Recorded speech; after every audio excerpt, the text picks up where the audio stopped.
Hello everyone, स्वागत है आप सभी का इस यूट्यूब चैनल स्टडी आईएएस पर। और यहाँ पर मैं प्रस्तुत करने जा रहा हूँ लेक्चर नंबर 2 आपके इस सीरीज़ का, जिसका नाम है marathon course on government scheme या फिर marathon scheme this government scheme 365।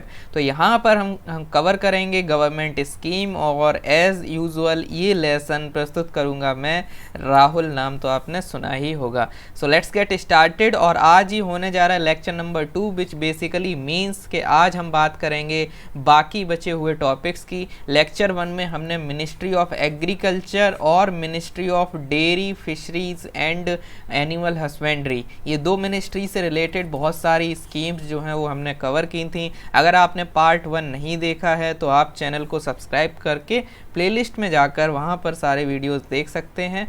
तो शुरू करते हैं आज की ये कहानी। सबसे पहले अनअकैडमी प्लस की बारे में बताना चाह रहा हूँ दैट अगर आप अनअकैडमी प्लस के सब्सक्रिप्शन की तरफ आगे बढ़ना चाह रहे हैं तो यहाँ पर एक सही मौका है, बिकॉज 3 कॉम्प्रिहेंसिव बैच जो हैं वो शुरू होने जा रहे हैं फॉर यूपीएससी सीएसई 2021। और यहाँ पर देखोगे कि बाइलिंगुअल हिंदी कोर्स और इंग्लिश कोर्स अवेलेबल हैं, जो बेसिकली आपको हेल्प करेंगे आपके प्रिपरेशन में कि आप इन बैचेस को यूज कर सकते हैं। और बेसिकली यहाँ पर ख़ास बात ये है कि लैंग्वेज का इशू नहीं आएगा, क्योंकि हिंदी बैच मतलब pure Hindi batch, B it content and explanation. ठीक है, तो अभी दिक्कत क्या होती है कि हिंदी मीडियम वालों को ये दिक्कत आ जाती है कि आपको पता है कि कंटेंट इंग्लिश में लिखा होता है, हिंदी में ट्रांसलेशन मिलता है। सो यहाँ पर वो चीज़ों का समाधान हो जाएगा। ओके, सो लॉकडाउन में यू कैन यूटिलाइज। आपको कुछ नहीं करना है, अनअकैडमी ऐप डाउनलोड कीजिए, गेट सब्सक्रिप्शन पर क्लिक कीजिए। यहाँ पर अलग अलग आपको टाइम पीरियड का एक सब्सक्रिप्शन मिलेगा, मॉडल देखने को मिलेगा। सो लेट्स से अगर आप 24 मंथ्स की तरफ जाना चाह रहे हैं तो 48,000 इसकी फ़ी है। ठीक है, और यहाँ 75% ऑफ ऑलरेडी है। और अगर आप कोड अप्लाई कर देंगे स्टडी आईएएस, ये दिख नहीं रहा होगा यहाँ पे मेरी फ़ोटो की वजह से, तो आप यहाँ देख लीजिए स्टडी आईएएस, नहीं तो चैनल सब्सक्राइब करते हो उसके बगल में लिखा होता है स्टडी आईएएस, तो वही कोड आपको अप्लाई करना है। यहाँ जैसे ही आप अप्लाई पर क्लिक करोगे तो क्या हो जाएगा, ये अमाउंट रिड्यूस हो जाएगा। Same goes with 12 month, same goes with 6 month, 3 month और कुछ भी। ठीक है, तो यहाँ पर भी ऐसे ही रिड्यूस होके ये अमाउंट 40,000 से 36,000 हो जाएगा, 10% of. Okay, so let's get started. और शुरू करने से पहले अगर जो लोग 2020 का प्रीलिम्स की तैयारी कर रहे हैं और अभी टाइम बढ़ गया है तो मॉक टेस्ट देना चाह रहे हैं, तो फ्री मॉक टेस्ट अवेलेबल हैं, you can enrol on Unacademy plus. Okay, so this is brief about me and let's get started with ministry of Ayush. तो मिनिस्ट्री ऑफ आयुष कवर करेंगे, इसके बाद आज हम बहुत सारी मिनिस्ट्री कवर करेंगे। आज सिर्फ 1-2 मिनिस्ट्री नहीं पढ़ेंगे, बिकॉज इनमें मिनिस्ट्रीज़ में जो स्कीम्स हैं वो कम हैं। कल एग्रीकल्चर में स्कीम्स ज़्यादा थी, इस वजह से हम ज़्यादा मिनिस्ट्रीज़ नहीं कवर कर पाए थे, स्कीम्स तो कर ली थी। सो सिमिलरली आज अगर मिनिस्ट्रीज़ में स्कीम कम है तो मिनिस्ट्रीज़ ज़्यादा हो जाएंगे। Okay, so let's get started. सबसे पहले आयुष मिनिस्ट्री। तो आयुष में बेसिकली आपको ये याद रखना है दैट आयुष मिशन है, एक फार्मा को विजिलेंस प्रोग्राम है और छोटे मोटे इनिशिएटिव है। तो मेजर 2 स्कीम हैं when it comes to Ayush mission. Ayush आपको पता है आयुर्वेदा, आयुर्वेदा, योगा एंड नेचुरोपैथी। ठीक है, इसके अलावा आपको क्या देखने को मिलता है, यूनानी देखने को मिलता है। यहाँ पे आपको फिर ये सोवा रिक्पा सिद्धा ये देखने को मिलता है, और एच का मतलब होम्योपैथी। तो ये नेशनल आयुष मिशन जो है वो मिनिस्ट्री ऑफ आयुष के अंडर है।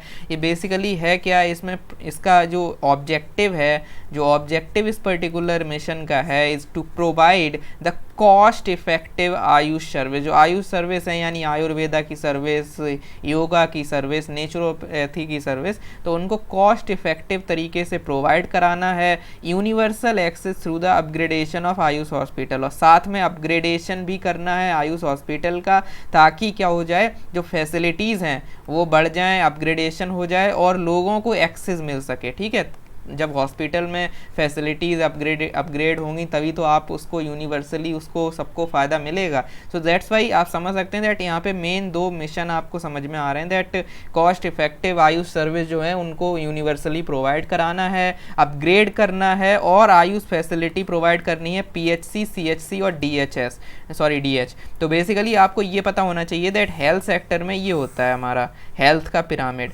तो यहाँ पे 3 लेयर्स होती हैं। सबसे ऊपर डिस्ट्रिक्ट हॉस्पिटल्स होते हैं यानी DH, बीच में आपके कम्युनिटी हेल्थ सेंटर्स होते हैं और सबसे नीचे आपके प्राइमरी हेल्थ सेंटर्स होते हैं, ठीक है। तो ये और यहाँ बीच में ये इसको सब कम्युनिटी सेंटर और ऐसे भी जानते हैं, ठीक है। तो ये ब्लॉक लेवल पर होता है, ये गांव लेवल पर होता है प्राइमरी हेल्थ सेंटर, और डिस्ट्रिक्ट लेवल पर DH होता है, मतलब डिस्ट्रिक्ट हॉस्पिटल्स जो होते हैं। तो ये आपका पिरामिड होता है। तो हर जगह आयुष फैसिलिटीज़ को कैसे प्रोवाइड किया जाए, ये सारी चीज़ें नेशनल आयुष मिशन के टारगेट पर हैं, ठीक है। इसके अलावा to strengthen the institutional capacity at state level. अब क्योंकि यहाँ पे हम सब बात कर लिए हैं पहले में ही, ठीक है, कि पहले में ही हमने डिस्ट्रिक्ट तक की बात कर ली। स्टेट के लेवल पर क्या हो, इंस्टीट्यूशनल कैपेसिटी बिल्डिंग का यहाँ पर बात है। इसके अलावा कल्टीवेशन ऑफ मेडिसिनल प्लांट में बेसिकली यहाँ पे जो मेडिसिनल प्लांट जो हैं, मेडिसिनल प्लांट जो लोग जो फार्मर्स हैं, अभी हम फीचर्स जब देखेंगे तो आपको पता भी चल जाएगा कि फार्मर्स अगर मेडिसिनल प्लांट्स मतलब मेडिसिनल मतलब आयुर्वेद वगैरह में जो वर्क होता है, तो वो अगर मेडिसिनल प्लांट ग्रो करते हैं तो उनको इंसेंटिवाइजेशन का भी काम यहाँ पर सरकार कर रही है अंडर नेशनल आयुष मिशन। तो यहाँ पर गुड एग्रीकल्चरल प्रैक्टिसेस वगैरह को प्रमोशन देखने को मिल रहा है, ठीक है। समझ रहे हो, एक नॉर्मल है कि आप वीट, राइस ये सब ग्रो कर रहे हो, और अगर फार्मर्स कोई मेडिसिनल चीज़ें ग्रो कर रहे हैं, then under this particular national Ayush mission, national Ayush mission और मिनिस्ट्री ऑफ आयुष उस चीज़ को रिकॉग्नाइज करेगी दैट आप अच्छा काम कर रहे हो, आप आयुर्वेद में कंट्रीब्यूट कर रहे हो, तो वहाँ पर कल्टीवेशन को सपोर्ट किया जाएगा, उसमें मेडिसिनल प्लांट का जो कल्टीवेशन है उसको। समझ में आ गया। अभी हम जब फीचर्स पढ़ेंगे तो ये चीज़ और क्लियर होगी, अभी सिर्फ हम ऑब्जेक्टिव देख रहे हैं। इसके अलावा support the setting of the clusters through convergence with other you can से एस्पेक्ट्स, ठीक है। तो अदर जो चीज़ें हैं उनसे कन्वर्जेंस ला के यहाँ पर सेटिंग अप ऑफ क्लस्टर्स बनाने की, जैसे हमने देखा था ना FPO क्या था, FPO याद करो, फार्मर प्रोड्यूसर ऑर्गेनाइजेशन, उसमें क्या था, area based approach, cluster based approach. तो उसी तरीके का यहाँ क्लस्टर बनाने की बात हो रही है, ठीक है। तो नेशनल आयुष मिशन में ये सारी चीज़ें हैं। सबसे पहले पिरामिड याद रख लेना, फिर पिरामिड से ऊपर स्टेट लेवल आएगा तो वहाँ कैपेसिटी बिल्डिंग करनी है, और फार्मर्स को मेडिसिनल प्लांट्स के कल्टीवेशन के लिए एनकरेज और एम्पावर करना है, इंसेंटिवाइज करना है। ये सारे नेशनल आयुष मिशन के क्या थे, ऑब्जेक्टिव। अब बात करते हैं नेशनल आयुष मिशन के क्या क्या फीचर्स हैं। सबसे पहले ये मिशन जो है ये आपकी सेंट्रली स्पॉन्सर्ड स्कीम है, ठीक है। ये मिशन जो है ये सेंट्रली स्पॉन्सर्ड स्कीम है। अगर याद करो पुराना lesson, let me link as well, लोग कहते हैं कि 2 मिनट में हर चीज़ समझा दो, हर मिनिस्ट्री 2 मिनट, हर स्कीम 2 मिनट से ज़्यादा। एक कमेंट आया था कि 2 मिनट से ज़्यादा अगर मैंने किसी स्कीम को समझाया, इसका मतलब वो चीज़ मुझे ही नहीं आती है। सो इसका रीज़न कुछ और है। अगर मैं ज़्यादा टाइम लेता हूँ, मैं इंश्योर करने की कोशिश कर रहा हूँ कि ये वीडियो के बाद आपको दोबारा वीडियो ना देखना पड़े, ठीक है, या कहीं और फिर दोबारा स्लाइड ना भूल जाओ, याद रहे आपको, इसलिए मैं लिंक करा रहा हूँ, ठीक है। जैसे अभी सेंट्रली स्पॉन्सर्ड आ जाए, तो अगर आपने पुराना लेसन ध्यान से देखा है तो एग्रीकल्चर मिनिस्ट्री में मैंने बताया था ज़्यादा सब सेंट्रल सेक्टर हैं, ठीक है। कौन कौन सी सेंट्रली स्पॉन्सर्ड थी, एक तो आपकी क्या PM किसान थी, नहीं थी। इसके अलावा FPO थी, FPO भी नहीं थी। इसके अलावा प्रधानमंत्री फसल बीमा योजना थी, हाँ वो थी सेंट्रली स्पॉन्सर्ड। क्यों? क्योंकि वहाँ 50-25 कुछ ऐसा हमें देखने को मिला कि स्टेट के साथ भी कंट्रीब्यूशन है। तो आपकी प्रधानमंत्री की जो बेसिकली जो आपकी स्कीम थी जिसका नाम था फसल बीमा, तो फसल बीमा एक पहली सेंट्रली स्पॉन्सर्ड थी। किसान सम्मान निधि के अलावा जो मानधन योजना थी पेंशन वाली, क्या वो थी सेंट्रल सेक्टर या सेंट्रली स्पॉन्सर्ड? तो वो भी सेंट्रली स्पॉन्सर्ड नहीं थी, है ना। तो इस तरीके से आप क्रोनोलॉजी समझिए। ग्रीन रिवॉल्यूशन जो है वो सेंट्रली स्पॉन्सर्ड था, ठीक है। और इसके अलावा जो आपका देखने को मिलता है, जो हमने एक और स्कीम पढ़ी थी जिसका नाम था आपका सॉइल हेल्थ कार्ड, तो वो सेंट्रली स्पॉन्सर्ड थी। बाकी बाई एंड लार्ज बहुत सारी स्कीम सेंट्रल सेक्टर थी। तो आप ऐसे याद करें चीज़ों को, ठीक है। हमने लॉजिक वगैरह सब बताए थे। Okay, so now centrally sponsored scheme पर आ जाते हैं। सेंट्रली स्पॉन्सर्ड स्कीम है यानी कि सेंटर और स्टेट यहाँ पे कॉन्ट्रीब्यूट करेंगे। 2 कंपोनेंट हैं, आगे आने वाली स्लाइड में 2 कंपोनेंट आपके स्क्रीन पर ये रहे। नेशनल आयुष मिशन में मैंडेटरी और फ्लेक्सिबल कंपोनेंट है, जैसे आपके कॉन्स्टिट्यूशन के 73rd और 74th अमेंडमेंट में है। ठीक है, तो मैंडेटरी कंपोनेंट में क्या क्या आता है कि आयुष सर्विस प्रोवाइड करानी है, including colocation of Ayush body, जो अभी मैंने बताया था, याद करो जो मैंने बताया था, क्या बताया था, जो नेशनल आयुष मिशन के अप्रोच में पहला क्या था, वो पिरामिड में 3 लेवल थे। कम्युनिटी सेंटर बीच में था, नीचे प्राइमरी हेल्थ सेंटर था, सबसे ऊपर डिस्ट्रिक्ट हॉस्पिटल था। वही चीज़ यहाँ लिखी हुई है दैट यहाँ पे आपको ये फैसिलिटीज़ आयुष वाली प्रोवाइड करानी है, आयुष सर्विस वहाँ पे प्रोवाइड करानी है। This is mandatory component. ठीक है, क्लियर हो गया। इसके अलावा आयुष एजुकेशनल इंस्टीट्यूशन, अब देखो MBBS में कौन सी वाली एजुकेशन होती है, आयुष वाली नहीं होती, वो एलोपैथी और बाकी सर्जरी वगैरह होती हैं। ठीक है, तो यहाँ एजुकेशनल इंस्टीट्यूशन का मैंडेटरी कंपोनेंट है। इसके अलावा quality control of Ayush doctors and medicinal plants, तो इनकी क्वालिटी कंट्रोल भी एक कंपोनेंट है। स्कूल हेल्थ प्रोग्राम एक है, बेसिकली जैसे एजुकेशन में लाना है, इंस्टीट्यूशंस प्रोवाइड करने, वैसे स्कूल हेल्थ प्रोग्राम, इसको to address the physical and mental health needs of the school going children using yoga वगैरह। ठीक है, तो स्कूल चिल्ड्रन कैसे योगा वगैरह करें, जैसे फॉर एग्जांपल दिल्ली में जो अभी आपने देखा था जब डोनाल्ड ट्रंप आए थे, तो उनकी वाइफ गई हुई थी यहाँ पे दिल्ली की गवर्नमेंट स्कूल्स में, जहाँ पे वो हैप्पी लर्निंग करिकुलम और ऐसा करिकुलम है, एजुकेशनल हैप्पीनेस करिकुलम। तो ये सब चीज़ों में यही आता है that how can you basically be happy, yoga वगैरह करने की ज़रूरत है एंड ऑल। तो ये बेसिकली आयुष मिशन का भी मैंडेटरी कंपोनेंट है। ठीक है, याद रहेगा। पिरामिड है, इसके अलावा एजुकेशनल इंस्टीट्यूशन है, बड़े लेवल की इंस्टीट्यूशन पे इमेजिन करो MBBS, फिर MBBS में तो यार ज़्यादा हाई लेवल पे पहुंच गए। बच्चों के बारे में तो सोचो यार, ऐसे कैसे तुम बड़ों के बारे, बच्चे यूथ के बारे में MBBS तो सोच लिया, बच्चों के बारे में भी सोचो। तो उससे याद करो दिल्ली का स्कूल, वहाँ पे क्या है कि ये चीज़ें सिखाई जाती हैं ना, तो आपको ये चीज़ें पता होनी चाहिए। ठीक है, आयुर्वेद वगैरह से स्कूल में, हेल्थ प्रोग्राम में, और क्वालिटी कंट्रोल तो करने की ज़रूरत है। So this thing is something जो आपको याद रखनी है। फ्लेक्सिबल कंपोनेंट क्या है, यहाँ पे Ayush wellness centres including yoga and naturopathy. ठीक है, तो ये क्या है, ये बेसिकली आपने अगर आयुष्मान भारत देखा है, तो आयुष्मान भारत में 2 कंपोनेंट हैं। एक कंपोनेंट आपका है हेल्थ एंड वेलनेस सेंटर, और दूसरा है जो टर्शरी, जो सेकेंडरी टर्शरी के लिए आपका इंश्योरेंस स्कीम है, जिसे प्रधानमंत्री जन आरोग्य योजना, PM जय बोलते हैं, PM की जय। और नीचे जो हेल्थ वेलनेस सेंटर है, ऐसे ही हेल्थ एंड वेलनेस सेंटर यहाँ पे आयुष वेलनेस सेंटर्स बनाने की बात हो रही है।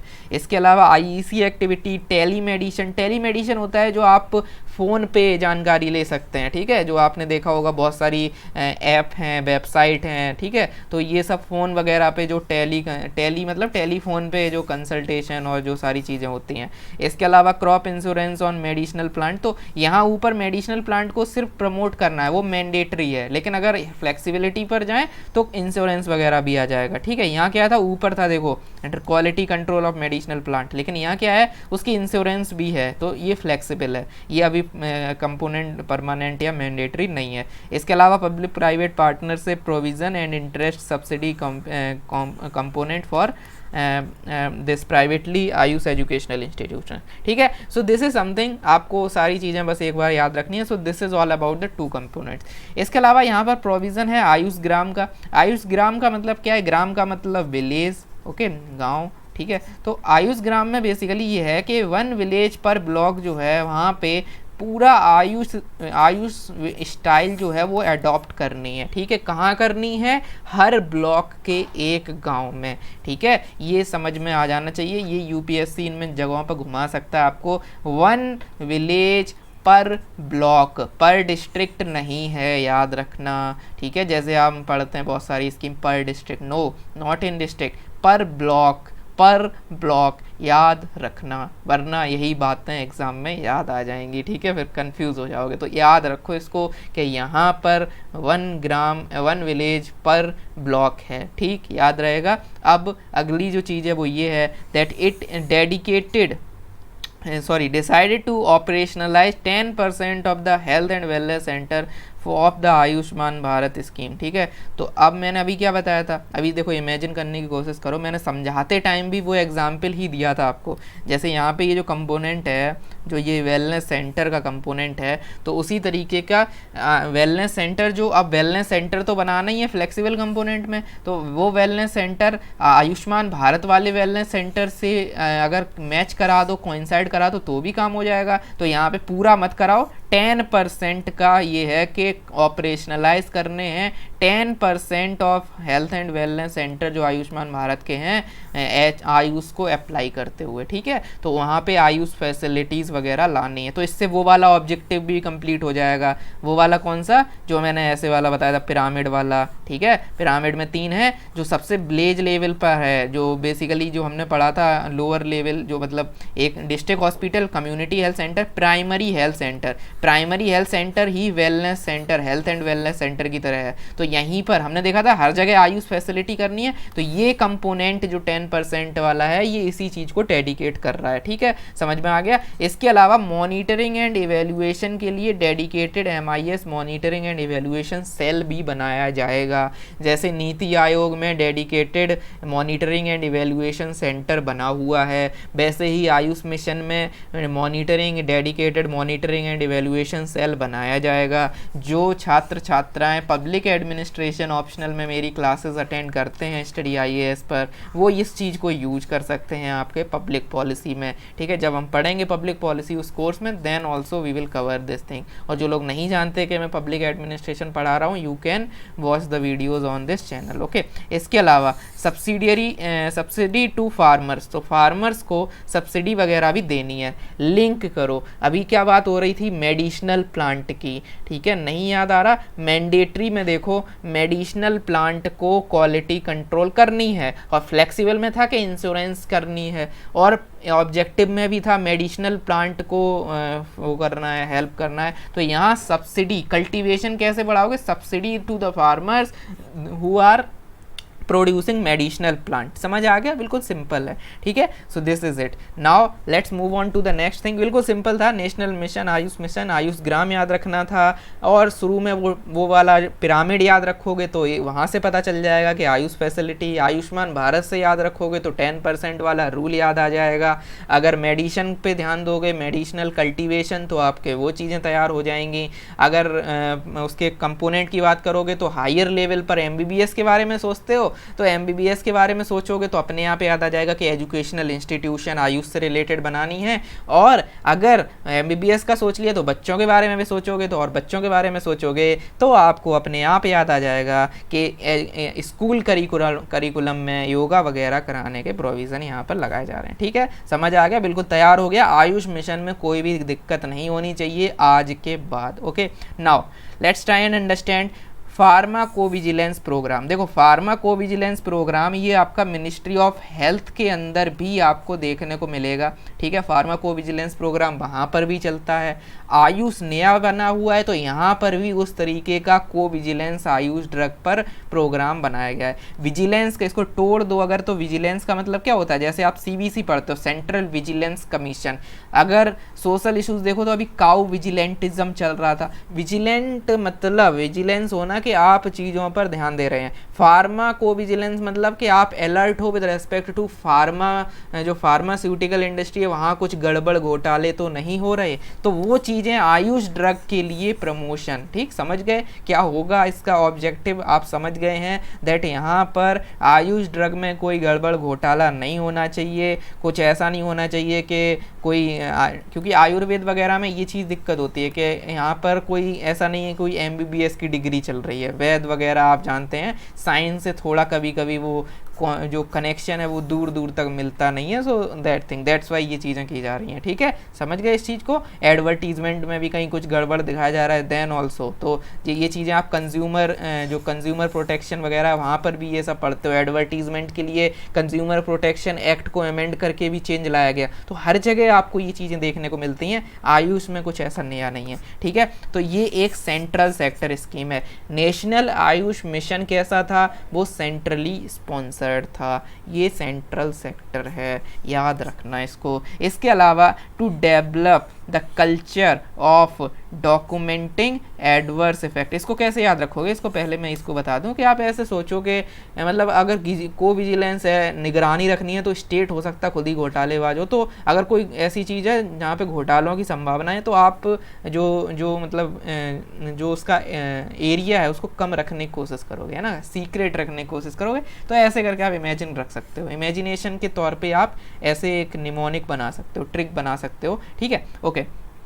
अब बात करते हैं कल्चर डेवलप करना है। पहला कल्चर ये कि डॉक्यूमेंट होना चाहिए जो भी एडवर्स इफेक्ट हैं और बेसिकली जो भी सेफ्टी मॉनिटरिंग वगैरह को अंडरटेक करना है, ठीक है। तो adverse effect and undertake safety monitoring, ठीक है। सेफ्टी पर ध्यान देना है, ऐसा नहीं है कि आयुर्वेदा के चक्कर में या यूनानी योगा, हर जगह रिस्क है। देखो योगा में कहा जाता है दैट कुछ भी दिक्कत है then you can use those things, और बहुत सारी चीज़ें हैं। जैसे आयुर्वेद में इसमें क्या होता है, जैसे आयुर्वेद में आपको बहुत सारी चीज़ों के लिए आंवला का जूस है, ठीक है, तो वो पता चला आँखों के लिए आंवला का सही था लेकिन वो कहीं और दिक्कत दे गया, या नीम वगैरह, तो लोग वो खा के कुछ और दिक्कत हो गई। सो दैट थिंग, तो एडवर्स इम्पैक्ट जो हैं उनको डॉक्यूमेंट करो।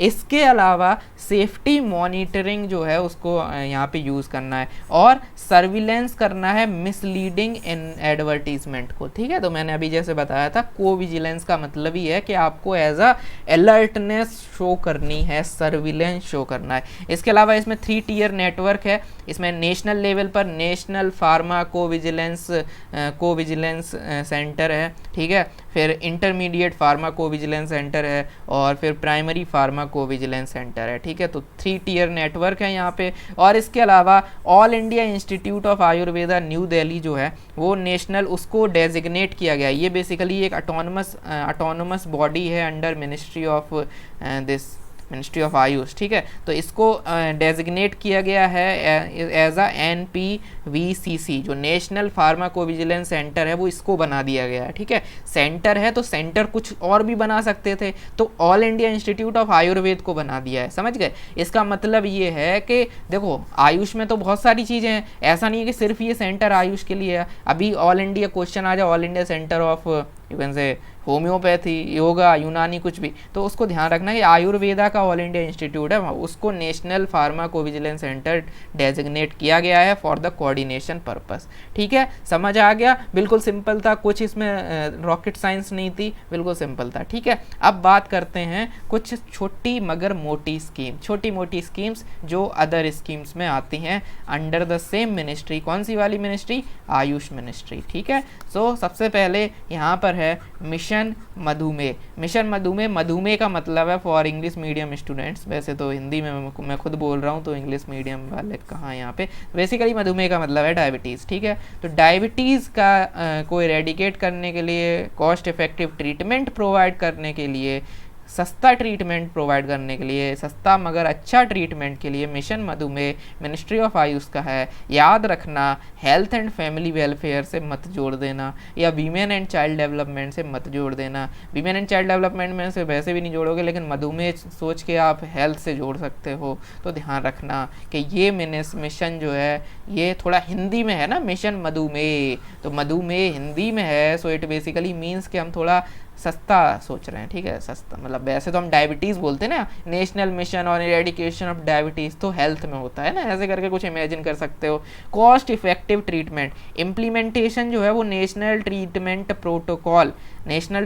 प्रोटोकॉल जो है वो इम्प्लीमेंटेशन का यहाँ पे काम देखेगा, तो ये आपको ध्यान रखना है। इसके अलावा स्वास्थ्य रक्षा प्रोग्राम, ठीक है। अगेन स्वास्थ्य रक्षा, स्वास्थ्य की रक्षा means health protection programme, okay. So to promote health education in village, तो विलेज वगैरह में, तभी इसका नाम देखो हिंदी में है ना, स्वास्थ्य रक्षा, नहीं तो फिर नेशनल हेल्थ प्रोटेक्शन स्कीम ना बोलते, तो इसको विलेज में हेल्थ एजुकेशन और मास कैंपेनिंग, अवेयरनेस जनरेशन, इसके लिए ये है, विलेज में है, बस इतना याद रखना, स्वास्थ्य रक्षा प्रोग्राम। इसके अलावा ट्रेडिशनल नॉलेज डिजिटल लाइब्रेरी, जो ट्रेडिशनल नॉलेज है हमारे पास, ठीक है। ट्रेडिशनल नॉलेज का मतलब जो आयुर्वेद की नॉलेज है और ये सारी चीज़ें हैं, तो ट्रेडिशनल नॉलेज उसकी लाइब्रेरी है ना। अभी दिक्कत क्या है कि वो डॉक्यूमेंटेड नहीं है चीज़ें, है ना, डॉक्यूमेंटेड नहीं है, कहीं ऐसा नहीं कि कोई बुक पढ़ के कोई और भी बन जाएगा, नहीं, जिनको पता है उनको पता है है, वो दूसरों को बता देते हैं, फिर दूसरों को वैसा चलता रहता है। तो कोई नेशनल लेवल पर कोई ऐसा पब्लिकेशन ऐसा कुछ इतना हाई लेवल पे नहीं है। छोटी छोटी बुकें तो मिल जाएंगी कि हाँ चलो ये बुक है, ये बुक है, बहुत मतलब उनके पेज बहुत पुराने पुराने से होंगे, है ना, तो ऐसे होती भी हैं पुरानी, लेकिन उनको कोई ऐसा नहीं कि डिजिटल फॉर्म में कुछ ऐसा चल रहा है, क्योंकि ये सारी चीज़ें कैसी हैं, ट्रेडिशनल है ना, तो इस वजह से डिजिटल में ऐसा नहीं कि पीडीएफ डाउनलोड कर लोगे, है ना, बुक तो मिल जाएंगी, है ना, बुक तो मिलती हैं कि हाँ ये, लेकिन पीडीएफ वगैरह आपको मुश्किल है आयुर्वेद से related. So that's why digital library, ये इसका एम है to prevent biopiracy. Biopiracy is a keyword जो आपको याद रख सकते हैं। बायोपायरेसी का मतलब है कि जो मतलब ऐसा होता है, देखो हमारे यहाँ ये सब चीज़ें तो नॉलेज बहुत है, लेकिन वो नॉलेज जो है वो ऐसा नहीं है कि इंटेलेक्चुअल प्रॉपर्टी राइट है उसका कुछ ऐसा हमारे पास, ठीक है, नॉलेज तो हम पे है ट्रेडिशनल आयुर्वेद वगैरह की, लेकिन विदेशों में अगर कोई चीज़ वो नॉलेज उनके पास है तो वो उसका आईपीआर और प्रोटेक्शन और कॉपीराइट, ट्रेडमार्क, ये मार्क वो मार्क। लेकिन बायोपायरेसी में ऐसा है, मतलब ट्रेडिशनल नॉलेज के साथ ऐसा है हमारे साथ कि कोई ऐसी चीज़ नहीं है, ठीक है, नॉलेज तो है लेकिन उसका कुछ रिटन भी नहीं है, डिजिटल भी नहीं है। और क्या होता है कि वहाँ पे जाके लोग जो हैं, लोग वहाँ पे हम बेसिकली उसकी पायरेसी हो जाती है कि कोई किसी को पता चल गया विदेशी को, ठीक है, फिर उसके बाद उसने क्या किया, वहाँ पे रिसर्च करी उसी चीज़ पे, फिर उस रिसर्च को प्रूव कर दिया, उस हाइपोथेसिस को एक्सपेरिमेंट के साथ प्रूव कर दिया, और उनका उन्होंने फिर हमें क्या पता चला कि ये जो आइडिया है ये ब्रिटेन से आया, यूएस से आया, है ना। तो आप देखते हो ना, आप जो सुनते हो कि हमारा जो कल्चर है उसमें सब कुछ पहले से था, ठीक है, लेकिन वो कल्चर वो उतना ज़्यादा थियोरेटिकल नहीं है, इतना ज़्यादा कहीं लिखा नहीं है वो चीज़ें, ठीक है, फिर हमें पता चलता है कि ये एक्सपेरिमेंट ये वाला किसने किया, वो वाला, तो आप विदेशी साइंटिस्ट वगैरह के बात करते हो। सो दैट्स वाई बायोपायरेसी का मतलब ये है। इसके अलावा 1250 फॉर्मुलेशन यहाँ पे होंगी जो converted into digital searchable database, ठीक है, डिजिटाइज्ड जो भी मतलब जो भी फॉर्मुलेशन वगैरह हैं, ठीक है, 1250 फॉर्मुलेशंस हैं, उनको कन्वर्ट किया जाएगा डिजिटल में। मतलब अभी अलग अलग लैंग्वेज में चीज़ें लिखी हुई हैं, जो आयुर्वेद भी है, आयुर्वेद है या यूनानी योगा जो भी है, सो अलग अलग लैंग्वेज में। अब जैसे पतंजलि से योगा आया लेट से, तो आपको पता है पतंजलि वाले प्रिंसिपल, तो पतंजलि से योग जो आप पढ़ते हो आपके आर्ट एंड कल्चर में कि योग वहाँ से आया, बट वो चीज़ें हिंदी में है, वो चीज़ें कोई इंटरनेशनल लैंग्वेज में नहीं है, समझ रहे हो। या जैसे कोई चाइना से कोई सोवा रिक्पा तिब्बत से कोई टेक्निक आती है तो वो उनकी लैंग्वेज में है, हर चीज़ इंटरनेशनल पर्सपेक्टिव से नहीं लिखी है। सो इसका काम ये है दैट यहाँ पे डिजिटलाइज किया जाएगा जो सर्चेबल डाटाबेस हो, है ना, जैसे आप हिंदी का कंटेंट गूगल पे सर्च करने में आपको दिक्कत आएगी, ठीक है, तो सबको इंटरनेशनल लैंग्वेज जैसे इंग्लिश उसमें कन्वर्ट किया जाएगा। इसके अलावा कोलैबोरेटिव प्रोजेक्ट जो है, ये प्रोजेक्ट जो है ये CSIR प्लस आयुष का कोलैबोरेटिव प्रोजेक्ट है, ट्रेडिशनल नॉलेज डिजिटल लाइब्रेरी,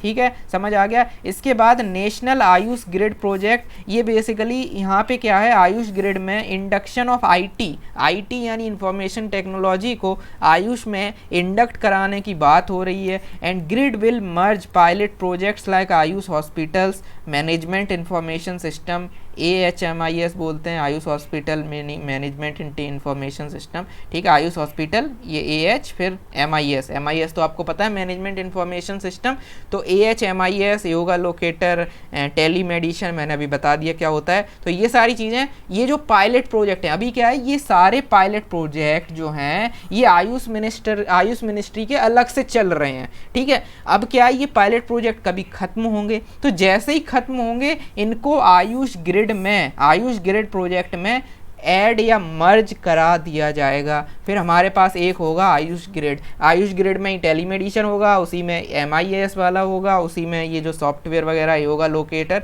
सब चीज़ें उसके अंदर सब्ज्यूम हो जाएंगी, समझ गए। इसके अलावा scheme for integrated health research, तो ये स्कीम फॉर इंटीग्रेटेड से याद रखो कि यहाँ पर एड्रेस किया जाएगा untapped potential of integration of Ayush system with modern medicine system, ठीक है। तो इंटीग्रेशन की बात है, आयुष और मॉडर्न को जोड़ने की बात है। जो पब्लिक एडमिनिस्ट्रेशन के ऑप्शनल के जो लोग हैं उन्हें पता हो, वो लिंक कर सकते हैं सोशियोलॉजी के भी सोसाइटी से लिंक कर सकते हैं कि जहाँ पर जो रिक्स की जैसे सोसाइटी थी तो वैसे आपकी सोसाइटी है, आपको मॉडर्निटी भी देखने को मिल रही है और आयुर्वेद और ये चीज़ें भी देखने को मिल रही हैं। सो SIHR is the example of that thing, और इसको नीति आयोग के कोलेबोरेशन के साथ बनाया जा रहा है। ठीक है, तो ये कोलेबोरेशन वगैरह याद रखना। Okay, so this is all about ministry of Ayush. क्या क्या देखा मिनिस्ट्री ऑफ आयुष में? नेशनल आयुष मिशन, इसके अलावा हमने देखा जो फार्माकोविजिलेंस जो PPVCSCC, तो ये जो PVCC था वो देखे। इसके अलावा अदर इनिशिएटिव में ग्रिड वगैरह और बाकी सारी चीज़ें देख ली। Okay, so now let's understand the another scheme of ministry of chemicals and fertilizers. इस मिनिस्ट्री की बात करते हैं नाउ। तो ये मिनिस्ट्री जो है इसमें बेसिकली डिपार्टमेंट पहले बता दूं, मिनिस्ट्री ऑफ केमिकल फर्टिलाइजर में 3 डिपार्टमेंट यहाँ पे हम स्कीम कवर करेंगे। पहली डिपार्टमेंट है डिपार्टमेंट ऑफ फर्टिलाइज़र, फिर पढ़ेंगे डिपार्टमेंट ऑफ फार्मास्यूटिकल, ये चीज़ ध्यान रखना, फिर पढ़ेंगे department of chemicals and petrochemicals. क्योंकि इसका नाम ही केमिकल फर्टिलाइजर है तो केमिकल से ये वाला क्लियर हो गया, फर्टिलाइजर से ये वाला हो गया, लेकिन फार्मास्यूटिकल थोड़ा याद रखना। ठीक है, क्योंकि बहुत से लोगों को यही नहीं पता होगा कि फार्मास्यूटिकल इसके अंदर आता है, क्योंकि आप कंफ्यूज हो सकते हो। बिकॉज कंफ्यूज ऐसे कैसे हो जाओगे, क्योंकि हेल्थ से रिलेटेड फार्मास्यूटिकल मतलब दवाइयाँ, और दवाइयाँ आपको मिनिस्ट्री ऑफ हेल्थ में भी हो सकता है, आप कंफ्यूज हो जाओ। सो दैट्स वाई फार्मास्यूटिकल इसके अंदर है, ये आपको याद रखना है। Okay, so now let's start with the first ministry या डिपार्टमेंट इसका। ठीक है, कौन सा? फर्टिलाइजर वाला। यहाँ पे आपको देखने को मिलता है that we have the nutrient based subsidy. ठीक है, तो यहाँ क्या है हमारे पास? Nutrient based subsidy to ensure the balanced use of fertilizer. इसमें बेसिकली आपको ये पता होना चाहिए कि हमारे यहाँ इंडिया में जो बेसिकली NPK जो है N/P/K NPK, उसमें जो यूरिया ये N का मतलब नाइट्रोजन, और यूरिया जो है वो इसका सोर्स है नाइट्रोजन का। P में मतलब इसका मतलब हो जाएगा जो पोटेशियम वगैरह, पोटेशियम इसके। ओके, सो ये फॉस्फोरस है, फॉस्फेट। तो यहाँ पे आपको देखने को मिलेगा कि यहाँ पे जो फॉस्फेट रहेगा, और K का मतलब जो पोटेशियम, पोटास वगैरह होता है। ठीक है, म्यूरेट ऑफ MOP MPO। ठीक है, MOP होता है यहाँ पे, म्यूरेट ऑफ पोटास, और ये जो है ये फॉस्फोरस है, तो अमोनियम फॉस्फेट वगैरह से ये चीज़ आती है। तो ऐसे NPK जो हैं वो चलते हैं हमारे यहाँ पे। तो यहाँ क्या है, आपको ये याद रखना है डेट बैलेंस नहीं है हमारे यहाँ, बैलेंस नहीं है। उसका रीज़न है कि यूरिया जो है वो बहुत ज़्यादा फार्मर्स यूज़ करते हैं। उसका रीज़न है कि यूरिया पे सब्सिडी मिलती है, बाकी P और K पे सब्सिडी मिलना बंद हो चुकी है। यूरिया पे अभी भी गवर्नमेंट रेगुलेट करती है, यूरिया को 100% सेंट्रल सेक्टर स्कीम है। उसकी वजह से क्या होता है, यूरिया को फार्मर्स पता नहीं है, नॉलेज नहीं है, तो वो अपना यूरिया भरते रहते हैं खेतों में। ठीक है, उससे क्या हो गया कि जो रेशियो है वो 8:3:1 हो गया। ठीक है, मतलब N/P/K हो गया 8:3:1। ये होना चाहिए अराउंड 4 के बराबर, मतलब कुछ डबल हम यूज़ कर रहे हैं एक तरीके से, तो ऐसा कुछ 4 के आसपास होना चाहिए रेशियो में, वो 8 हो गया है। सो यहाँ पर हम यूरिया बहुत ज़्यादा यूज़ करते हैं, उसका रीज़न यही है। जैसे फॉर एग्जांपल आप पढ़ते हो MSP वगैरह में इश्यूज़ यही हैं कि जो 23 के लिए होता है, लेकिन जो प्रोक्योरमेंट वगैरह है वो वीट और राइस का ज़्यादा होता है। ठीक है, उस चक्कर में लोग राइस और वीट ज़्यादा करते हैं, फिर राइस और वीट ज़्यादा करते हैं, फिर क्या होता है, पानी वगैरह राइस में बहुत ज़्यादा यूज़ होता है, तो इस वजह से फिर हमें दिक्कत होती है कि पानी भी ख़त्म हो रहा है, ऊपर से फिर वो प्रोडक्शन भी बढ़ रहा है। सो बहुत सारी चीज़ें वहाँ पे डाइवर्सिफिकेशन नहीं आ रहा है। तो ऐसे ही यहाँ पर है, यूरिया में फ़ायदा मिल रहा है किसानों को, तो यूरिया वो उन्हें कुछ जानकारी नहीं होती है। तो इसी चीज़ को, इसी यूरिया की प्रॉब्लम को कम करने के लिए बहुत सारी स्कीम आई हैं। ऐसे मत पढ़ो इसको कि सिर्फ न्यूट्रिएंट सब्सिडी पढ़ ली। Nutrient based subsidy is one of the way to reduce the focus from urea. Farmer जो यूरिया करते रहते हैं, सपनों में दिन रात यूरिया दिखता है उन्हें, तो यूरिया को कम करवाने के लिए न्यूट्रिएंट बेस्ड सब्सिडी लाई गई थी। इसके अलावा जो सॉइल हेल्थ कार्ड वगैरह है, वैसे तो उसमें टेस्टिंग वगैरह हमने पढ़ लिया है मिनिस्ट्री ऑफ एग्रीकल्चर के अंदर, पहले से पढ़ चुके हैं मिनिस्ट्री ऑफ एग्रीकल्चर में, वो स्कीम है, बट उसको भी इसीलिए लाया गया था कि ये चीज़ें सही हो पाएँ। इसके अलावा नीम कोटिंग वगैरह करते हैं यूरिया की, वो भी इसीलिए करते हैं कि यूरिया को कहीं और यूज़ यूज़ ना किया जाए। तो यूरिया बहुत इंपॉर्टेंट है, बहुत जगहों पे आपको देखने को मिलता है, ठीक है। तो nutrient based subsidy is one of the you can से फीचर, जो एक ऐसी स्कीम है जो इसी चीज़ को टैकल करने की कोशिश करती है। इसी वजह से इसका ऑब्जेक्टिव ही है बैलेंस्ड यूज़ ऑफ फर्टिलाइजर्स, ठीक है। कैसे किया जाएगा बैलेंस्ड यूज, तो इसमें क्या है, फिक्स्ड अमाउंट जो है subsidy decided on the annual basis provided on each grade of subsidised ये दोनों चीज़ें, मतलब फॉस्फोटिक और पोटेसिक। तो जो NPK में P और K हैं वहाँ पर on the basis of their presence nutrient based subsidy है। पहले क्या थी, यूरिया सब्सिडी, पहले नहीं अभी भी है यूरिया सब्सिडी, हम आगे पढ़ेंगे। एज ऑफ नाउ बस ये समझो कि यूरिया पे ज़्यादा फोकस था, इसलिए न्यूट्रिएंट पर फोकस लाने के लिए, P और K पर फोकस लाने के लिए, उसको एक्चुअल अमाउंट में एक अच्छे तरीके से उसको यूटिलाइज किया जाए, बैलेंस लिया जाए, इस वजह से ये स्कीम आई थी। यहाँ पे क्या है, MRP वगैरह तो लेफ्ट ओपन है, ठीक है। MRP जो पोटेशियम और फॉस्फेटिक जो भी अमोनियम फॉस्फेट है उसकी यहाँ पे जो MRP है वो सब्सिडाइज नहीं है, वो लेफ्ट ओपन है। बट यहाँ पे प्रमोशन की बात है, ओवरऑल जो न्यूट्रिएंट है वो यहाँ पे प्रमोट करने की बात हो रही है, ठीक है।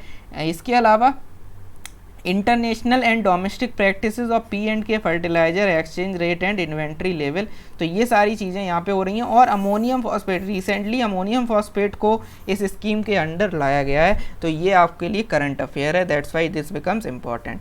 अब है हमारी urea subsidy. What do you mean by urea subsidy, हमने अभी बताया था यूरिया में बहुत P और K जो है वो आपके खुले हुए हैं मार्केट के लिए, मार्केट से वो चीज़ें आती हैं, तो वहाँ पे आपको महंगाई है। यूरिया में सरकार पूरा सब्सिडी देती है, इसीलिए आपको ये सेंट्रल सेक्टर स्कीम देखने को मिल रही है, ठीक है। आयुष मिशन में जो हमने देखा था, तो आयुष मिशन तो नहीं था, वो तो सेंट्रली स्पॉन्सर्ड था, लेकिन जो फार्माकोविजिलेंस वाला सीन था वो सेंट्रल सेक्टर था, ठीक है। तो ये आपको याद रखना है। तो यहाँ सेंट्रल सेक्टर कौन है, यूरिया सब्सिडी, ठीक। इसके अलावा स्टैट्यूटरीली नोटिफाइड मैक्सिमम रेट प्राइस, अभी हमने देखा था कि न्यूट्रिएंट बेस्ड सब्सिडी में लेफ्ट ओपन है, लेकिन यहाँ पर क्या है कि यहाँ स्टैट्यूटरीली नोटिफाइड है, क्योंकि यूरिया में सब्सिडी दी जाती है। इसके अलावा freight subsidy for movement of urea, तो फ्रीड सब्सिडी प्रोवाइड की जाती है मूवमेंट ऑफ यूरिया के लिए भी। फ्रीड सब्सिडी का मतलब क्या होता है, फ्रीड सब्सिडी का मतलब है कि यहाँ पर ये चीज़, यहाँ पर ये यूरिया जो है, जैसे आप देखते हो इंपोर्ट सब्सिडी होती है, या आप जैसे देखते हो जो सब्सिडी आपकी गवर्नमेंट में जो MSP में होता है उसमें भी होती है। तो फ्रीड सब्सिडी का मतलब है जो ट्रांसपोर्टेशन में जो सबसे जो पैसा लग रहा है उन सब चीज़ों को इंक्लूड करने को फ्रीड सब्सिडी बोल रहे हैं, ठीक है। ट्रांसपोर्ट मतलब जहाँ प्रोक्योर हुआ और जो एंड कंज्यूमर है उस पूरे ट्रांसपोर्टेशन की प्रोसेस में, जैसे यहाँ पे प्रोक्योर हुआ फार्म गेट प्राइस और एंड कंज्यूमर प्राइस, इसमें बीच में वहाँ ट्रैवल कराने का पैसा भी ऐड हो जाएगा, उसी चीज़ को फ्रीड सब्सिडी बोल रहे हैं। तो freight subsidy for the movement of urea भी यहाँ पे दिया जाता है, ठीक है। तो जो फार्म गेट प्राइस है और जो फार्मर ने एक्चुअल में प्राइस पे की, उसमें बीच में ट्रैवल चार्ज जुड़ जाएगा, लॉजिस्टिक ट्रैवल वगैरह एंड वगैरह, तो फ्रीड का मतलब वहाँ से है, ठीक है। इसके अलावा एक और स्कीम है सिटी कंपोस्ट स्कीम।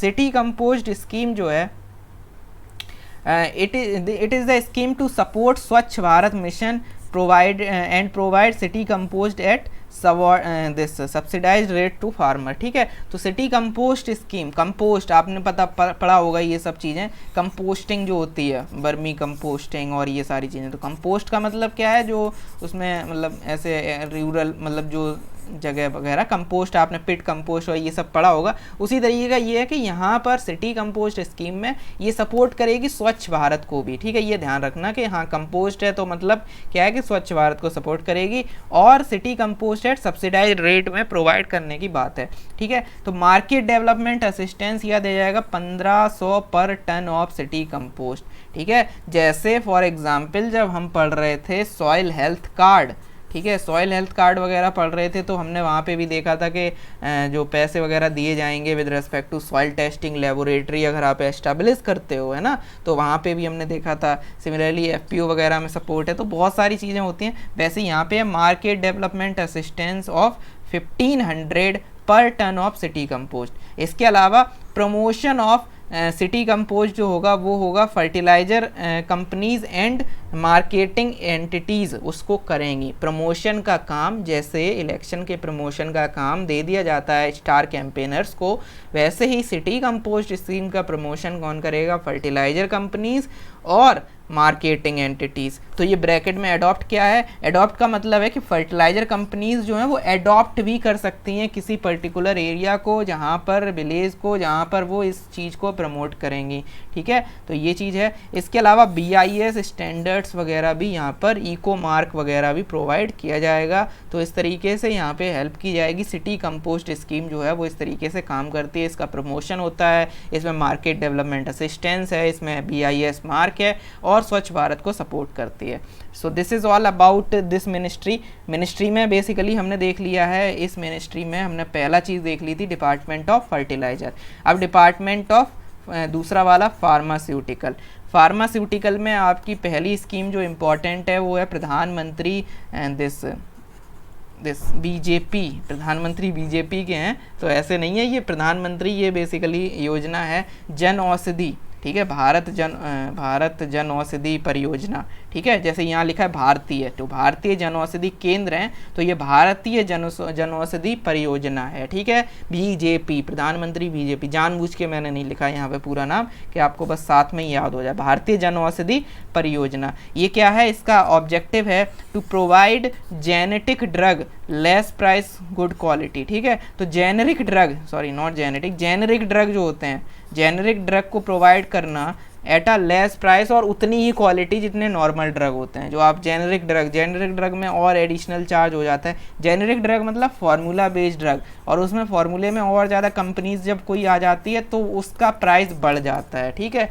जैसे फॉर एग्जांपल लेट्स से आप ऐसे समझो, जैसे कोई दवा है तो दवा में कुछ तो नॉर्मल होगा मिनिमम इंग्रेडिएंट, तो वो तो हर दवा में सेम होता है। ठीक है, लेकिन क्या होता है कोई कंपनी ज़्यादा एडवर्टीजमेंट कर रही है, जैसे टॉरेक्स कफ सिरप है तो अलविदा खांसी, तो उसका बहुत ज़्यादा ऐड आ रहा है, और कोई और भी कंपनी है वो भी खांसी की दवा बना रही है, लेकिन उसका क्योंकि ऐड नहीं आ रहा तो उसे कोई जानता नहीं है, तो उसका उनके अंदर कंपोनेंट तो सेम है लेट्स से, लेकिन बिकॉज ऑफ दैट एडवर्टीजमेंट वगैरह आपको फिर टॉरेक्स का सिरप महंगा भी मिलेगा। ऐसे ही दवाओं के साथ है। तो जेनेरिक ड्रग में मतलब क्या है कि सस्ते होते हैं। ठीक है, तो प्रधानमंत्री भारतीय जन औषधि केंद्र जो हैं, इनकी यहाँ पर ये जो केंद्र हैं ये बनाए जा रहे हैं, और यहाँ पे कुछ पॉइंट्स याद रखने हैं कि एलिजिबिलिटी यहाँ किसकी है, स्पेस का क्या सीन है, 2.5 लाख का क्या सीन है, तो ये सब याद रखना है। तो यहाँ क्या क्या है basically eligibility. So when it comes to eligibility, तो प्रधानमंत्री भारतीय जन औषधि केंद्र में सबका साथ सबका विकास है।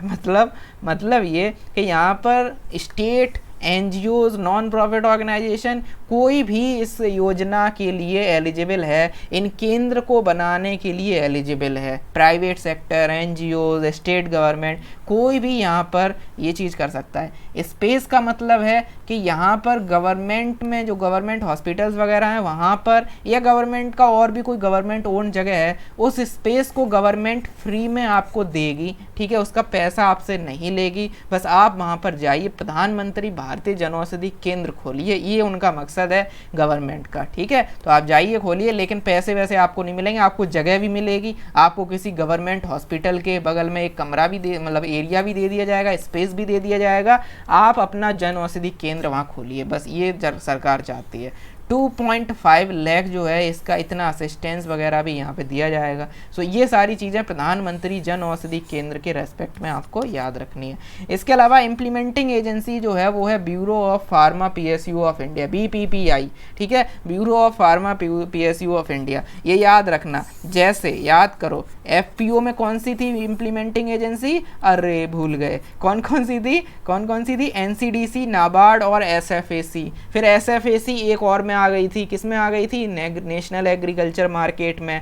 इसके अलावा निकरा और ये सब, इसमें क्या था, KVK का रोल था, ICAR का रोल था। तो ऐसे आप याद रखिए चीज़ों को। और NCDC ने युवा सहकर भी लॉन्च किया था। तो ऐसे इम्प्लीमेंटिंग एजेंसीज इंपॉर्टेंट हो जाती हैं। तो प्रधानमंत्री BJP यानी भारतीय जन औषधि केंद्र के इम्प्लीमेंटिंग एजेंसी BPPI। ठीक है, तो BJP BPPI या जैसे भी ट्रिक वगैरह बनाना चाहो बना लो, इम्प्लीमेंटिंग एजेंसी है bureau of pharma PSU of India. ठीक है, इसके अलावा इसमें जन औषधि सुविधा और है। जन औषधि सुविधा यहाँ पे oxo biodegradable sanitary napkins women को प्रोवाइड किए जा रहे हैं जन औषधि सुविधा के अंतर्गत, ठीक है। तो ऑक्सो बायोडिग्रेडेबल सैनिटरी नैपकिन्स, ठीक है, याद रखोगे इसको। तो ये जन औषधि सुविधा इसी के अंडर है, पीएमबीजेपी के अंदर।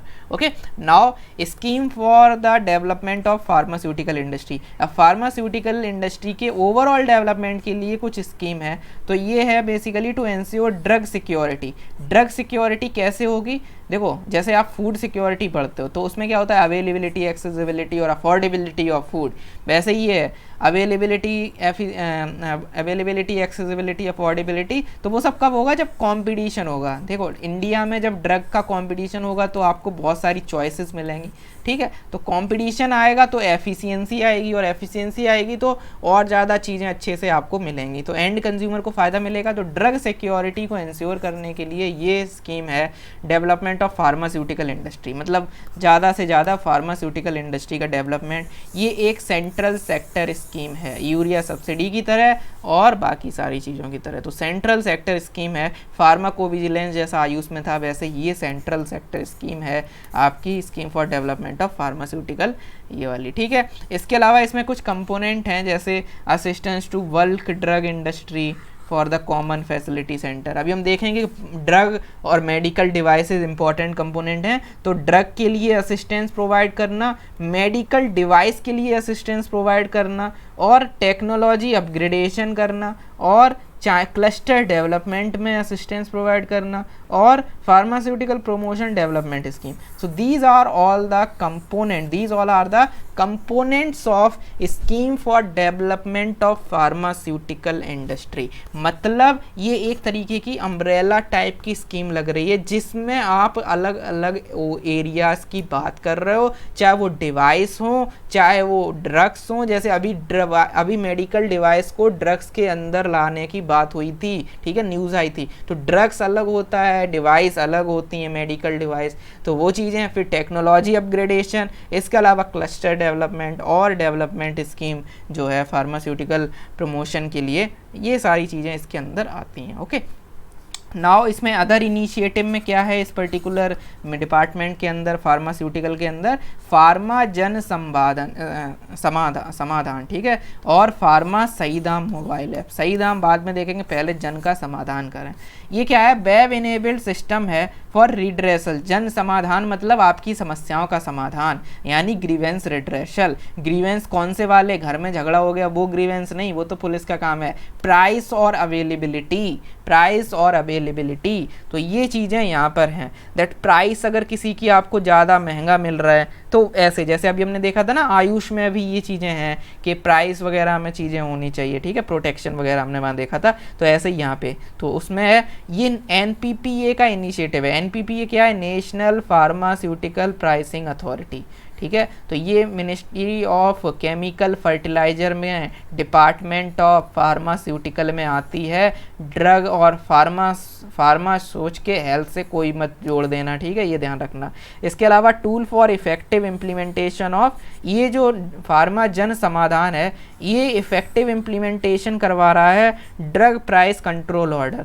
क्योंकि ड्रग प्राइस कंट्रोल ऑर्डर जो है वो प्राइस के और ड्रग्स के जो प्राइस हैं उसकी बात कर रहा है, लेकिन प्राइस महंगे मिल रहे थे, तो उसकी वजह से प्रधानमंत्री जो फार्मा जन समाधान है, जो ऐप है, वेब इनेबल्ड आपको प्रोग्राम सिस्टम मिल रहा है, तो इससे क्या है, आपके अगर प्राइस नहीं मिल रहे तो आप इसको, तो इसका इम्प्लीमेंटेशन हो रहा है। वो कहा जाता है ना कि लॉज तो बनाना आसान है, इम्प्लीमेंट करना मुश्किल है, तो उसका इम्प्लीमेंटेशन ये फार्मा जन समाधान कर रहा है। एनपीपीए का इनिशिएटिव है और कंप्लेंट जो है वो 48 घंटे में 48 आवर्स में सुनी जाती है। इसके अलावा फार्मा सही दाम मोबाइल ऐप क्या है? इसमें हर दवाई का सही दाम लिखा होगा। समझ में आ गया? जैसे कोई भी पैरासीटामोल एलेट से कोई भी दवा है तो उस दवा का सही दाम क्या है। फार्मा सही दाम mobile app is nothing but it will tell you कि इसका सही दाम क्या है। ठीक है, सही दाम क्या है? जैसे कोई अगर मान लो आप दुकान पे गए, आपने कोई दवा ली, वो बोल रहा 250 रुपये, तो आप उस ऐप पर देख सकते हो कि कितना सही दाम है। ठीक है,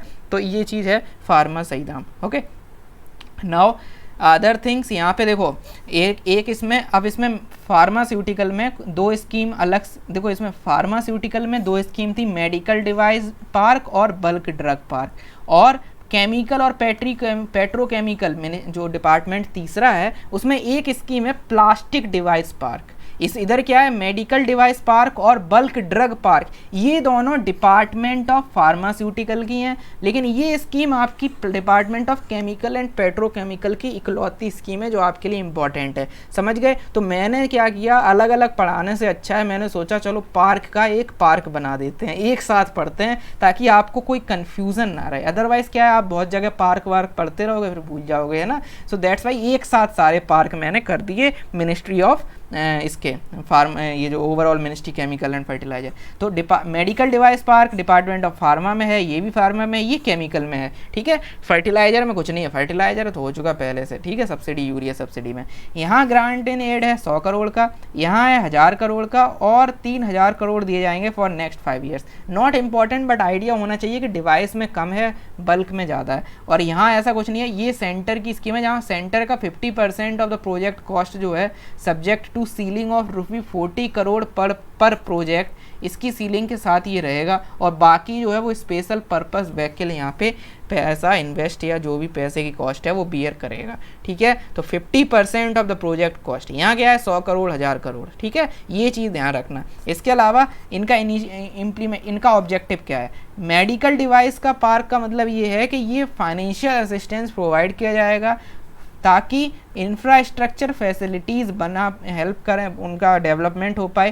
4 मेडिकल डिवाइसेस पार्क बनाने की बात हो रही है यहाँ पे, 4 मेडिकल डिवाइसेस पार्क में इंफ्रास्ट्रक्चर फैसिलिटीज़ वगैरह प्रोवाइड करने का। तो मेडिकल डिवाइसेस में 4 मेडिकल डिवाइसेस पार्क यहाँ पे आइडेंटिफाई करके इंफ्रास्ट्रक्चर फैसिलिटीज़ यहाँ पे प्रोवाइड करने। तो it is related to infrastructure facilities, और ये यहाँ पर है फाइनेंशियल असिस्टेंस दिया जाएगा। बल्क ड्रग पार्क क्या है, to develop 3 mega bulk drug park in India in partnership with states, ठीक है। तो यहाँ पे स्टेट्स के साथ पार्टनरशिप करनी है, यहाँ पे भी ऐसा ही है, बट यहाँ 3 मेगा बल्क ड्रग पार्क बनाने की बात है। इसके अलावा यहाँ लास्ट वाला ये जो है, ये क्या है, ये नेशनल प्लास्टिक पार्क पॉलिसी 2010 में आया था, और जो 2013 में ये हुई थी मॉडिफाई। इसमें क्या है, प्लास्टिक पार्क वगैरह की प्लास्टिक जो है उसका यूटिलाइजेशन और उन चीज़ों से ये डील करता है, इफ़ेक्टिव यूटिलाइजेशन और अच्छे से उसका। देखो इन्वायरमेंट वाले से रिलेटेड नहीं है, plastic device is not about के इसकी प्लास्टिक वगैरह को हटाने की बात नहीं, उसको जो है प्लास्टिक हम यूज़ करते हैं डिपार्टमेंट ऑफ केमिकल पेट्रोकेमिकल में, ये नहीं कहेंगे कि पॉल्यूशन हो रहा है, यहाँ थोड़ा इनिशिएटिव का सोचने का नज़रिया अलग होगा। तो ये नीड बेस्ड प्लास्टिक पार्क की बात है, और एफिशिएंसी कैसे उसको यूज़ करें और वो सब चीज़ें, तो ये अलग है। ये प्लास्टिक पार्क पढ़ के एनवायरनमेंट से रिलेटेड कहीं मत जोड़ देना, ये चीज़ ध्यान रखने की बात है। इस वजह से इसे मैंने यहाँ पर एक साथ कर दिया।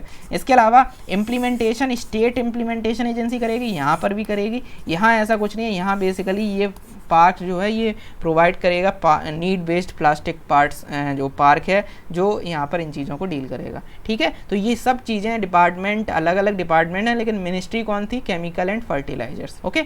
सो this is all about this. इसके अलावा अगली है ministry of civil aviation. Civil aviation ministry में सबसे इम्पॉर्टेंट और सबसे खतरनाक स्कीम उड़े देश का आम नागरिक, उड़ान बोलते हो जैसे, उड़ान से ये चीज़ ध्यान रखना है कि उड़ान स्कीम आपकी मिनिस्ट्री ऑफ HRD में भी आएगी।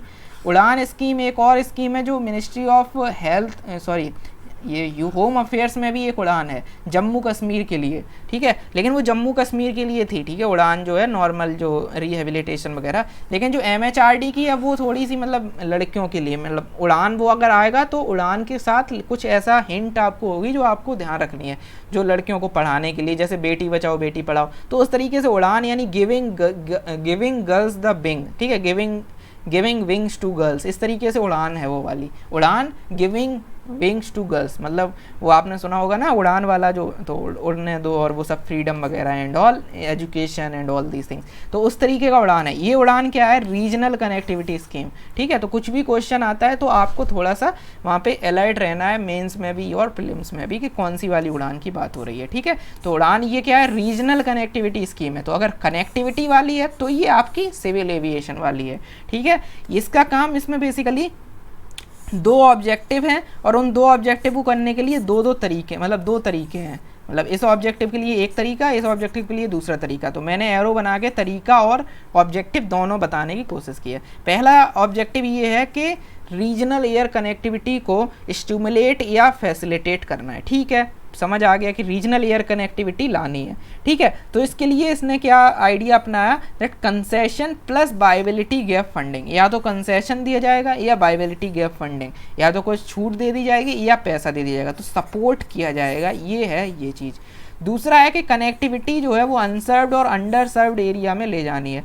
अनसर्व्ड अंडर सर्व्ड क्या होता है, अनसर्व्ड का मतलब है कि किसी में जो फ्लाइट नंबर ऑफ फ्लाइट हैं वो 7 पर वीक है, उससे अगर कम है तो उसे हम कहेंगे ये एरिया जो है वो ये बेसिकली अंडर सर्व्ड है, नॉट अनसर्व्ड, अंडर सर्व्ड है अगर 7 फ्लाइट्स पर वीक से कम है। ठीक है, और यहाँ पर क्या है, अगर ये चीज़ प्रायोरिटी एरिया में देखनी हो तो 14 फ्लाइट से कम अगर है, तो प्रायोरिटी एरिया में अगर कम फ्लाइट चल रही हैं, समझ लो। अगर देखो सबसे पहले आपको ये देखना है कि मान लो आपको अपना एरिया पता करना है कि अंडर सर्व्ड है या अनसर्व्ड है। अंडर सर्व्ड अगर आपको पता करना है तो अगर आपके एरिया में 7 फ्लाइट से कम आ रही हैं, आपके अगर डिस्ट्रिक्ट में लेट से 7 फ्लाइट्स पर वीक से कम चल रही हैं, ठीक है, एयरपोर्ट वगैरह हैं लेकिन 7 फ्लाइट्स पर वीक से कम चल रही हैं ओवरऑल, तो इट बेसिकली मीन्स कि अंडर सर्व्ड है। ठीक है, लेकिन अगर आपका एरिया प्रायोरिटी एरिया है गवर्नमेंट का, तो अगर तो 7 से काम नहीं चलेगा, फिर तो 8 अगर चल रही हैं, 9 चल रही हैं, 10 चल रही हैं,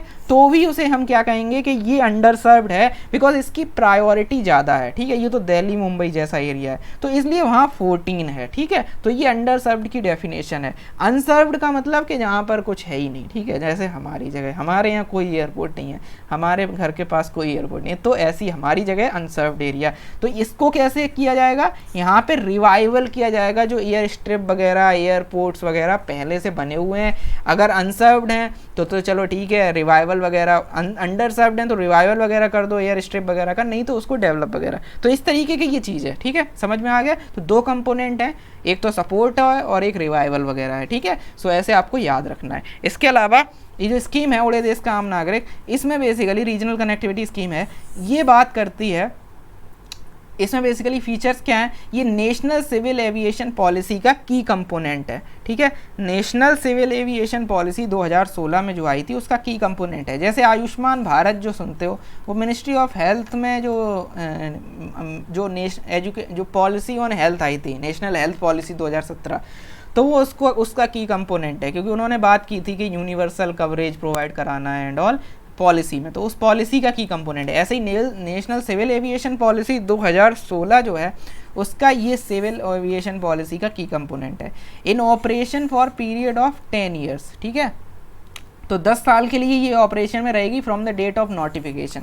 तो सनसेट क्लॉज यहाँ देखने को मिल रहा है। ठीक है, ये इसका लूपहोल भी है, इस वजह से यहाँ पे जो प्राइवेट एयरलाइंस वगैरह हैं वो नहीं पार्टिसिपेट उस तरीके से कर रही हैं जैसा करना चाहिए, क्योंकि 10 साल बाद क्या होगा, उनके ऊपर सब छोड़ दिया जाएगा। अभी तो सरकार सपोर्ट करेगी फिर छोड़ देगी, तो इसलिए। इसके अलावा unique demand and market based model है ये, और इस मॉडल में unique demand and market based model है, और इसमें स्टेट सभी नहीं है। देखो ये चीज़ ध्यान रखना कि स्टेट वही होगी इसके उड़ान के अंदर जो इस पॉलिसी में जो चीज़ें हैं कि सपोर्ट करना है स्टेट को, कुछ चीज़ें हैं अभी हम पढ़ेंगे, स्टेट्स को कुछ काम करने हैं, स्टेट्स को कुछ चीज़ें हैं जैसे सिक्योरिटी वगैरह प्रोवाइड करना है और कुछ कंसेशंस वगैरह देने।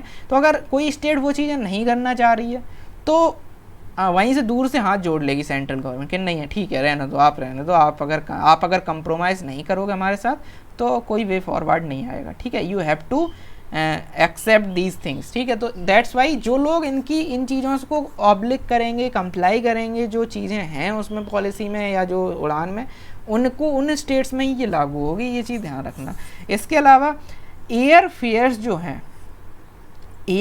जो हैं वो यहाँ पे 2500 पर आवर पे यहाँ पे कैप लगाया गया है। कैप लगाया गया है पैसों पर, और कैप हम दूसरा पढ़ेंगे कि लगाया गया है सीट्स पर, दोनों जगह कैप लगाए गए हैं। तो एयर फेयर में क्या कैप लगाया गया, 2500 पर आवर में 500 किलोमीटर का हम एवरेज मान के चल रहे हैं, या हेलीकॉप्टर के लिए 30 मिनट, ठीक है। तो ये पर आवर है और वो 30 मिनट है। तो इस तरीके से इसका एयर ये पैसे वगैरह हैं कि मतलब ऐसा नहीं कि उड़े देश का आम नागरिक और आम नागरिक को लाखों में या मतलब बहुत महंगी वैसे टिकट जो वगैरह होती हैं। तो 2500 पर आवर का यहाँ पे एक कैप लगाया गया है। इसके अलावा सीट्स जो हैं उसमें भी कैप लगाया गया है। अगर एयरलाइन है तो 50% का कैप लगाया गया है। 50% सीट जो हैं वो रीजनल कनेक्टिविटी स्कीम के अंतर्गत बुकिंग कराई जाएगी। बाकी की जो सीट्स हैं वो आपकी स्कीम्स इसके तहत नहीं होंगी, वो मार्केट प्राइस पर उनका दाम लगेगा। मार्केट प्राइस 8,000, 9,000, 10,000, 15,000 वॉट एवर, तो मार्केट प्राइस पे उनका लगेगा। लेकिन 50% एक तरीके की रिजर्व हैं एयरलाइन के अंदर, ठीक है। लेकिन इस 50% में मिनिमम 9 और मैक्सिमम 40 भी है, ठीक है। यानी कि मान लो कि किसी एयरलाइन में सिर्फ 8 सीट्स हैं या मान लो 10 सीट्स हैं, ठीक है, मान लो 10 सीट्स हैं, तो 10 सीट्स का 50% तो 5 हो गया। लेकिन मिनिमम यहाँ 9 है तो 9 हो जाएगा, 9 आउट ऑफ 10 रिजर्व, ठीक है, समझ गए। या मान लो किसी एयरलाइन में, एक और एग्जांपल, 200 सीट्स हैं, तो 200 का हाफ तो हो गया भाई, आपका हाफ पहले देखना है, हाफ हो गया तो 100। लेकिन दूसरी कंडीशन ये है कि 40 से ज़्यादा नहीं होनी चाहिए, तो 40 पे रोक दिया जाएगा, 160 मार्केट के हिसाब से, ठीक है। तो आपको एयरलाइन में अगर देखना है कि एलिजिबिलिटी है कि नहीं है, आपको 50% पहले देखना है। अगर वो 9 और 40 के बीच में आ गया, इट्स वेल एंड गुड। लेकिन अगर नहीं आ गया तो मिनिमम मैक्सिमम वेरी उसी हिसाब से रहेगा, ठीक है। मतलब 200 सीट होंगी तो ऐसा नहीं कि 100 सीटें इस तरीके से नहीं, 40 कैप है तो 40 ऐसी हो जाएंगी, समझ गए। अगर 100 है, मान लो टोटल 100 सीट्स हैं, तो इसका हाफ 50 होता है, तो 50 नहीं होंगी क्योंकि मैक्सिमम तो 40 है। तो दूसरी कंडीशन, दोनों कंडीशन सेटिस्फाइड होनी चाहिए, समझ आ गया। ये है एयरलाइन का सीन। हेलीकॉप्टर का सीन ये है कि हेलीकॉप्टर में 13 जो है वो होनी चाहिए, ठीक है। अगर 13 या 50-50 ऐसा परसेंट का नहीं है, 13, अगर आपकी हेलीकॉप्टर में 12 सीट्स हैं या जो भी सीट्स हैं, अगर 12 सीट्स हैं तो 12 की 12, 13 है तो 13 की 13 एसी में जाएंगे। लेकिन अगर 14 है तो 13 से ज़्यादा अगर जैसे जाओगे तो वो सारा उसका, ठीक है, बाकी का एयरलाइन का, ठीक है। तो वो एयरलाइन का, अगर फिर 50 सीट हैं तो फिर 13, 15 माइनस 13, समझ गए। तो ये चीज़ें ध्यान रखना। देखो पढ़ोगे तो बहुत तरीके से ये चीज़ें कंफ्यूज कर देंगी, लेकिन मैंने यहाँ कोशिश की है कि सिंप्लीफाई तरीके से आपको बताया जाए, ठीक है। इसके अलावा we have upgradation of infrastructure. Upgradation of infrastructure, airport authority of India upgrade करेगी। पेमेंट स्टेट का आएगा या फिर एयरपोर्ट और एरोड्रोम या हेलीकॉप्टर ऑपरेटर यहाँ पेमेंट करेगा फॉर अपग्रेडेशन ऑफ इंफ्रास्ट्रक्चर। मतलब यहाँ पर ये चीज़ ध्यान रखनी है कि प्राइवेट जो एयरलाइन है, क्योंकि इन 2 पॉइंट्स में जब हम एयर फेयर और सीट्स की बात कर चुके हैं, उनमें कैप लगा चुके हैं हमने, प्राइवेट सेक्टर को सब कुछ उनकी मतलब वाट लगा दी है, पहले से जितनी लगनी थी उनका नुकसान कर दिया है ऑलरेडी। तो अब और ज़्यादा करोगे तो प्राइवेट सेक्टर भाग जाएगा। सो दैट्स वाई यहाँ पर अपग्रेडेशन ऑफ इंफ्रास्ट्रक्चर में प्राइवेट सेक्टर को कुछ नहीं करना है, एयरपोर्ट अथॉरिटी ऑफ इंडिया को क्या करना है, अपग्रेड करना है। पेमेंट जो है वो स्टेट या फिर जो एयरपोर्ट एरोड्रोम या हेलीकॉप्टर ऑपरेटर है जो उस एरिया का, जो उस पूरी बॉडी का, वो पेमेंट करेगा। एएआई उसको इम्प्लीमेंट करेगा। प्राइवेट एयरलाइन जो प्राइवेट इंडिगो वगैरह एयरलाइंस हैं उनका कोई रोल यहाँ नहीं है, समझ में आ गया। उड़े देश का आम नागरिक का ये कंपोनेंट क्लियर होता है दैट इंफ्रास्ट्रक्चर में इनका कोई रोल नहीं है, और इधर पे पूरा प्राइवेट एयरलाइन का हम एक तरीके से उनको थोड़ा सा डिसइंसेंटिवाइज कर रहे हैं। इसके अलावा कुछ क्वेश्चन आ जाए, कुछ एनालिसिस टाइप, तो आपको ये याद रखना चाहिए दैट सेंटर जो है स्टेट है और एयरपोर्ट एरोड्रोम या ये जो ऑपरेटर्स हैं इनका क्या कंट्रीब्यूशन है। सेंटर जो है ये एक रीजनल कनेक्टिविटी फंड एस्टैब्लिश करेगा और 80% पूरे प्रोजेक्ट का ये पैसा जो है ये सेंटर गवर्नमेंट यहाँ पे पैसा देगा, ठीक है। ये पैसा 80% है, 20% स्टेट कर देगी। लेकिन अगर नॉर्थ ईस्ट और यूके यानी उत्तराखंड और हिमाचल प्रदेश और यूटीज़ की बात की जाए तो यूटी मतलब यहाँ JNK अलग से नहीं है, इस बार यूटी इसी में आ गया सब कुछ, ठीक है। तो यहाँ पे अगर है तो 90% सेंटर देगा अपनी तरफ से, ठीक है, 10% इन स्टेट्स को, जैसे हम देखते हैं ना वो कौन सा रूल है, स्पेशल कैटेगरी स्टेटस, उस तरीके का। अगर ये चीज़ें स्टेट RCS रूट की बात हो रही है या फिर लक्षद्वीप स्पेसिफिक रूट की बात हो रही है, तो central government will take the 100% responsibility of funding, ठीक है। तो ये सेंटर के कंट्रीब्यूशन हो गए। तो स्टेट क्या करेगी, फ्री में मजे लेगी ना, स्टेट यहाँ क्या करेगी, फ्री सिक्योरिटी और सर्विस, फायर सर्विस प्रोवाइड करेगी, ठीक है। अभी हमने देखा था कि स्टेट उन्हीं में सिर्फ ये अप्लाई होगी स्कीम जो स्टेट इन चीज़ों को फुलफिल कराएगी, जो स्टेट हेल्प नहीं करेगी सेंटर की वो चीज़ें, उनमें ये स्कीम लागू नहीं होगी। तो free security and fire service, utilities at concessional rate और free land for RCS airports, ठीक है। तो ये सारी चीज़ें यहाँ प्रोवाइड करने का काम स्टेट का है। और एयरपोर्ट और ये हेलीपैड, इनको क्या करना है, इनको लैंडिंग चार्ज नहीं लेना है, पार्किंग चार्ज नहीं लेना है, टर्मिनल नेविगेशन नहीं लेना है। तो आप देखो, अगर कंज्यूमर आम नागरिक का आप ध्यान दो, इस तरीके से आप एनालाइज कर सकते हो। जैसे आम नागरिक, अब आ जाए कि उड़े देश का आम नागरिक में आम नागरिक इज़ वेरी इंपॉर्टेंट या ऐसा कुछ, तो आप देखो यहाँ पे आपको पार्किंग वगैरह का चार्ज नहीं लग रहा है। उधर चले जाओगे स्कीम के अंदर तो आपको यहाँ पे सीट वगैरह में आपको रिजर्वेशन टाइप का मिल रहा है एक तरीके का, एयर फेयर में आपको कैब देखने को मिल रहा है, इंफ्रास्ट्रक्चर अपग्रेड हो रहा है, ठीक है, हर चीज़ हो रही है ना। तो इस तरीके से ये चीज़ है, तो इस तरीके से आपको याद रखनी है, ठीक है। So this is all about उड़े देश का आम नागरिक। सिविल एविएशन मिनिस्ट्री के अंदर कुछ और चीज़ें हैं, जैसे डिगी यात्रा प्लेटफॉर्म। डिगी यात्रा प्लेटफॉर्म जो है ये biometric based digital processing system है। अब यात्रा पढ़ के टूरिज्म मिनिस्ट्री से मत जोड़ देना, ठीक है, याद रखना इसको, इसलिए ये चीज़ें इंपॉर्टेंट हैं, ठीक है। यात्रा पढ़ के टूरिज्म से मत जोड़ देना, या और शिपिंग और रोड ट्रांसपोर्ट हाईवे से मत जोड़ देना, ठीक है। यात्रा, डिगी यात्रा, ये यूनिक यहाँ पे यात्रा ID मिलेगी और बायोमेट्रिक बेस्ड प्रोसेसिंग सिस्टम है। देखो अभी देखो एयरपोर्ट अगर जाओ तो एयरपोर्ट में एंट्री में आधार कार्ड और टिकट दिखाना पड़ता है, टिकट जो नॉट टिकट, हाँ टिकट दिखाना पड़ता है, बोर्डिंग पास तो बाद में मिलता है। तो ये वहाँ पे ये चीज़ दिखाई जाती है, आधार। और जैसे स्टेशन जैसा नहीं है, स्टेशन में क्या होता है कि आप नॉर्मली घूमने चले जाओ, है ना, मतलब अगर कोई बड़ी जगह है तो फिर वहाँ पे प्लेटफॉर्म टिकट होता है, लेकिन यहाँ ऐसा भी नहीं है। यहाँ क्या है, प्लेटफॉर्म टिकट वगैरह कुछ सीन नहीं है, उसके अंदर ही तब जाओगे जब टिकट वगैरह पहले से होगी, टिकट और आधार कार्ड, तो वहाँ चेकिंग होती है और बहुत चेकिंग होती है, यहाँ पे बहुत चेकिंग होती है। तो डिगी और बार बार आपको वो अपना आधार और टिकट वो सब लेके घूमना पड़ता है और पूरा हर जगह दिखाते रहो, है ना, तो ऐसे लोग घूमते रहते हैं। तो डिगी यात्रा प्लेटफॉर्म जो है वो बेसिकली कहता है बायोमेट्रिक बेस्ड, बायोमेट्रिक का मतलब कि बायोमेट्रिक, ठीक है, तो उसमें वो आपका जो चीज़ें कन्वेंशनल होती हैं उसको ऐसा हटाया जाएगा, तो यूनिक डिगी यात्रा ID दी जाएगी। इसके अलावा NABH next generation airport for Bharat, नाब, लाभ नहीं है, ये लाभ तो बहुत फ़ायदा लेते हो, नाब, ठीक है।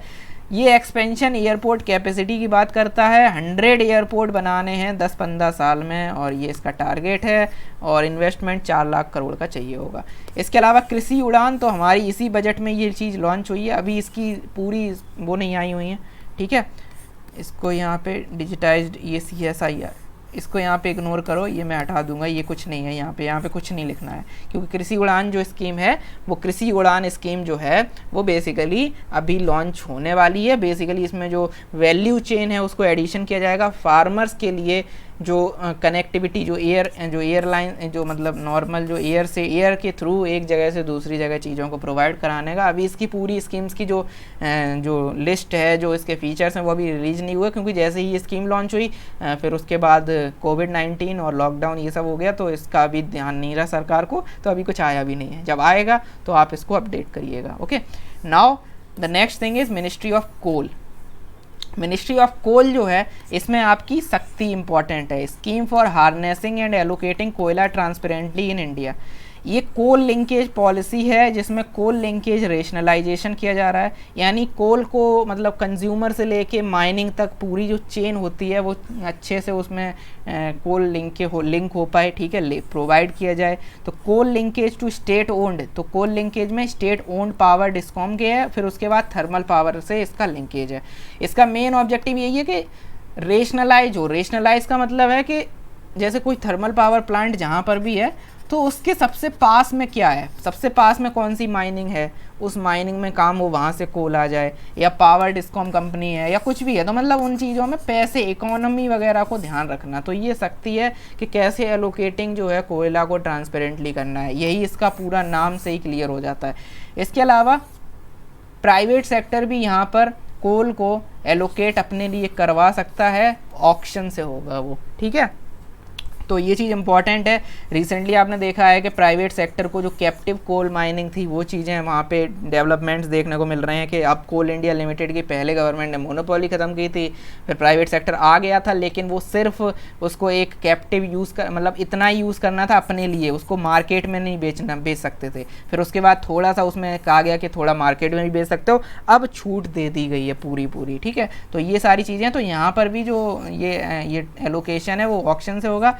और पहले क्या होता था कि आप कोल तभी यहाँ पे परचेज करोगे जब पावर परचेज एग्रीमेंट वगैरह आपने साइन किया होगा, डिस्कॉम्स वगैरह और स्टेट ये सब रिलेशन चलता था, लेकिन अब वो चीज़ें हट गई हैं, प्री रिक्विजिट कंडीशन अब नहीं रही है। ये इसमें करंट डेवलपमेंट हुआ है शक्ति में, ठीक है।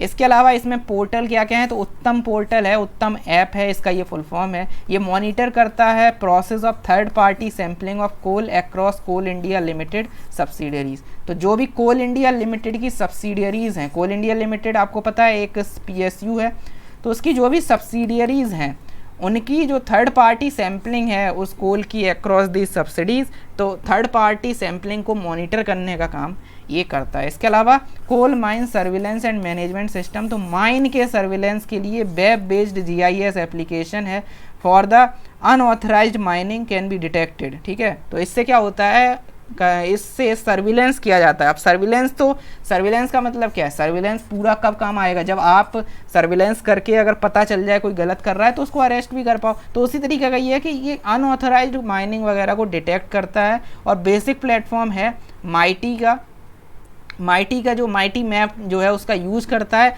और विलेज लेवल इंफॉर्मेशन निकालता है, और अनऑथराइज जो भी इलीगल एक्टिविटीज़ वगैरह हैं अनऑथराइज्ड माइनिंग की, जैसे कुछ भी है, तो उन चीज़ों को ये डिटेक्ट करता है अनऑथराइज्ड माइनिंग को।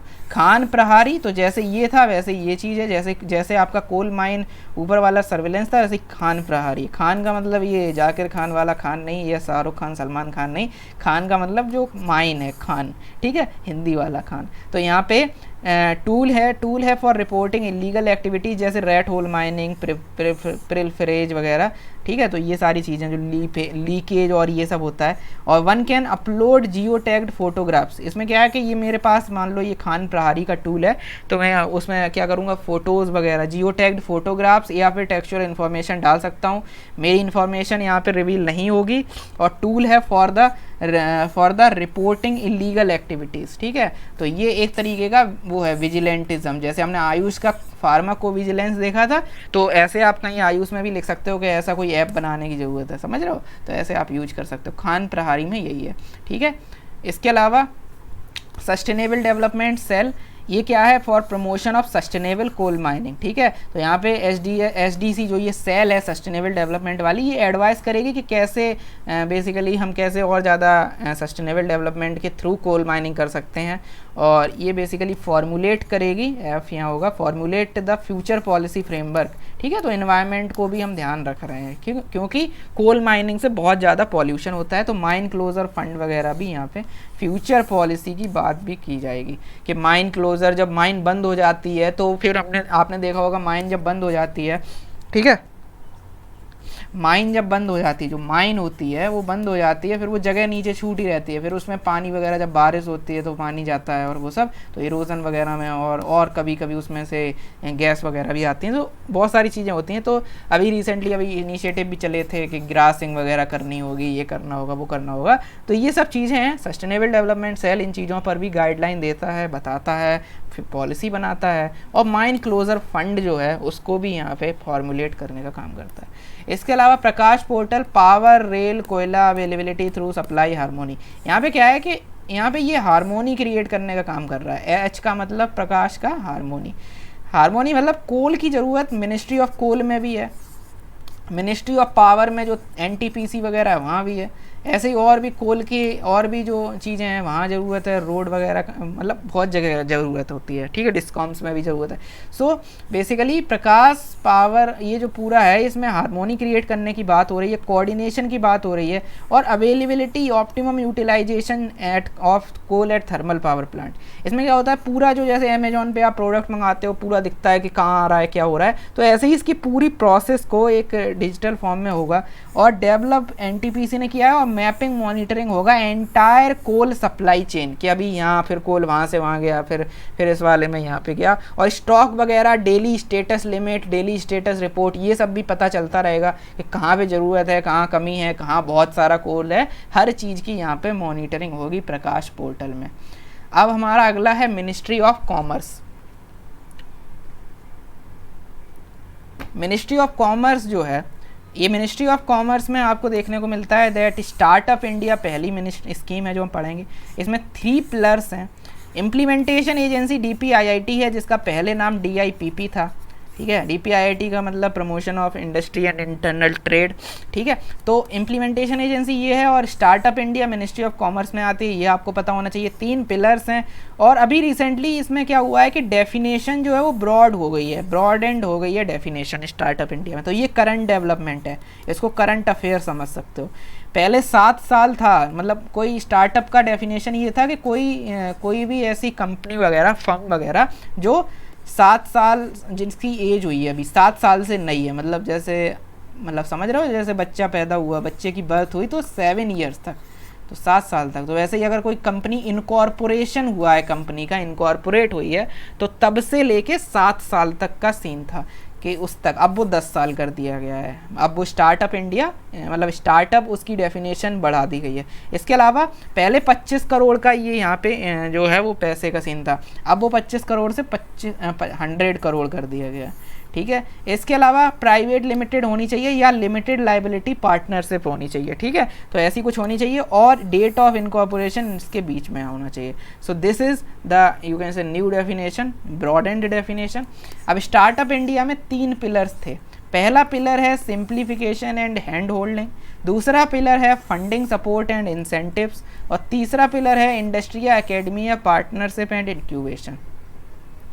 पहला इसी से याद रखो, ठीक है। पहला पिलर है सिंप्लीफिकेशन एंड हैंड होल्डिंग, ये बात करता है सिंपल कंप्लायंस रिवाइंज, सिंप्लीफाई करो ना चीज़ों को, यानी चीज़ों को सिंपल बनाओ। जैसे आपको 15 फॉर्म भरने हैं अगर, तो उसे 10 फॉर्म में कन्वर्ट करो, 1 में करो, 2 में करो, तो सिंप्लीफाई करो। कंप्लायंस को भी सिंप्लीफाई करो, इसीलिए आपको देखा होगा जीएसटी में जो ई-वे बिल्स हैं ये सब है, तो ये सब सिंप्लीफिकेशन की तरफ गवर्नमेंट जा रही है। तो ऐसे ही स्टार्टअप के लिए भी चीज़ें सिंप्लीफाई की जाएँ, तो इनके लिए सेल्फ सर्टिफिकेशन का सुविधा दी जाती है कि आप सेल्फ सर्टिफिकेशन कर सकते हो, ठीक है। आपको कोई चक्कर नहीं लगाने, अपना काम पे फोकस करो। इसके अलावा मोबाइल ऐप लॉन्च हुआ है, पोर्टल लॉन्च हुआ है for the compliance and information exchange, ठीक है। इसके अलावा स्टार्टअप इंडिया हब बनाया गया है to hand hold startup during various phases, ठीक है। तो उनकी हेल्प करने के लिए, उसको हैंड होल्ड करने के लिए स्टार्टअप, ठीक है। इसके अलावा legal support and fast tracking, patent examination, cost वगैरह रिड्यूस करना, ठीक है। रिड्यूस्ड कॉस्ट में ये सारी चीज़ें, लीगल सपोर्ट, पेटेंट्स वगैरह, क्योंकि इन चीज़ों का भी इनको हेल्प ज़रूरत पड़ती है। इसके अलावा फास्टर एग्जिट, अगर कोई स्टार्टअप फेल हो रहा है, एग्जिट करना चाहता है, तो ऐसा नहीं है कि अब आपको बहुत ज़्यादा दिक्कत होगी, फास्टर एग्जिट है ना। तो एक तरीके से प्राइवेटाइजेशन वाली चीज़ें एक तरीके की लेके आई जा रही हैं, मतलब प्राइवेट में क्या होता है, कंपनी बन गई, कोई दिक्कत है तो हटा दो। तो स्टार्टअप इंडिया में वो चीज़ें प्रोवाइड की जा रही हैं दैट इसमें उस तरीके का काम हो जाए, ठीक है। इसके अलावा relaxed norms of public procurement for startups, ठीक है। तो स्टार्टअप्स के लिए रिलैक्स्ड नॉर्म्स की भी बात है, ठीक है। तो बहुत सारे प्रोक्योरमेंट में भी स्टार्टअप को फायदे हैं। तो सिंप्लीफिकेशन और हैंड होल्डिंग है, स्टार्टअप इंडिया हब इंपॉर्टेंट है, बाकी सारी चीज़ें आप पढ़ सकते हैं, ओके। इसके अलावा पिलर्स क्या है इसमें, फंडिंग सपोर्ट एंड इंसेंटिव्स, ठीक है। तो फंडिंग सपोर्ट और इंसेंटिव का पिलर है, ठीक है। फीचर्स इसमें क्या है, बेसिकली फंडिंग सपोर्ट और इंसेंटिव में क्या है, फंड फॉर स्टार्टअप, ठीक है, FFS, तो ये बनाया जाएगा। इसके अलावा ऑल्टरनेटिव इन्वेस्टमेंट फंड, जिसको डॉटर फंड भी बोलते हैं, जिसमें इक्विटी वगैरह के थ्रू इन्वेस्टमेंट होगा, सेबी का ये ऑल्टरनेटिव इन्वेस्टमेंट फंड है। फिर इंटर्न वो चीज़ें यहाँ पर पैसा आएगा, तो ये चीज़ है, फंड ऑफ फंड है। इसके अलावा क्रेडिट गारंटी फंड बनाया जाए, क्रेडिट गारंटी फंड है फॉर स्टार्टअप थ्रू सिडबी। तो सिडबी का यहाँ पे सिडबी के थ्रू क्रेडिट गारंटी फंड है, small industries development board of, ठीक है, ये डेवलपमेंट बोर्ड और स्मॉल इंडस्ट्रीज़ के लिए जो वो है डेवलपमेंट बैंक ऑफ इंडिया, ठीक है, तो वो चीज़।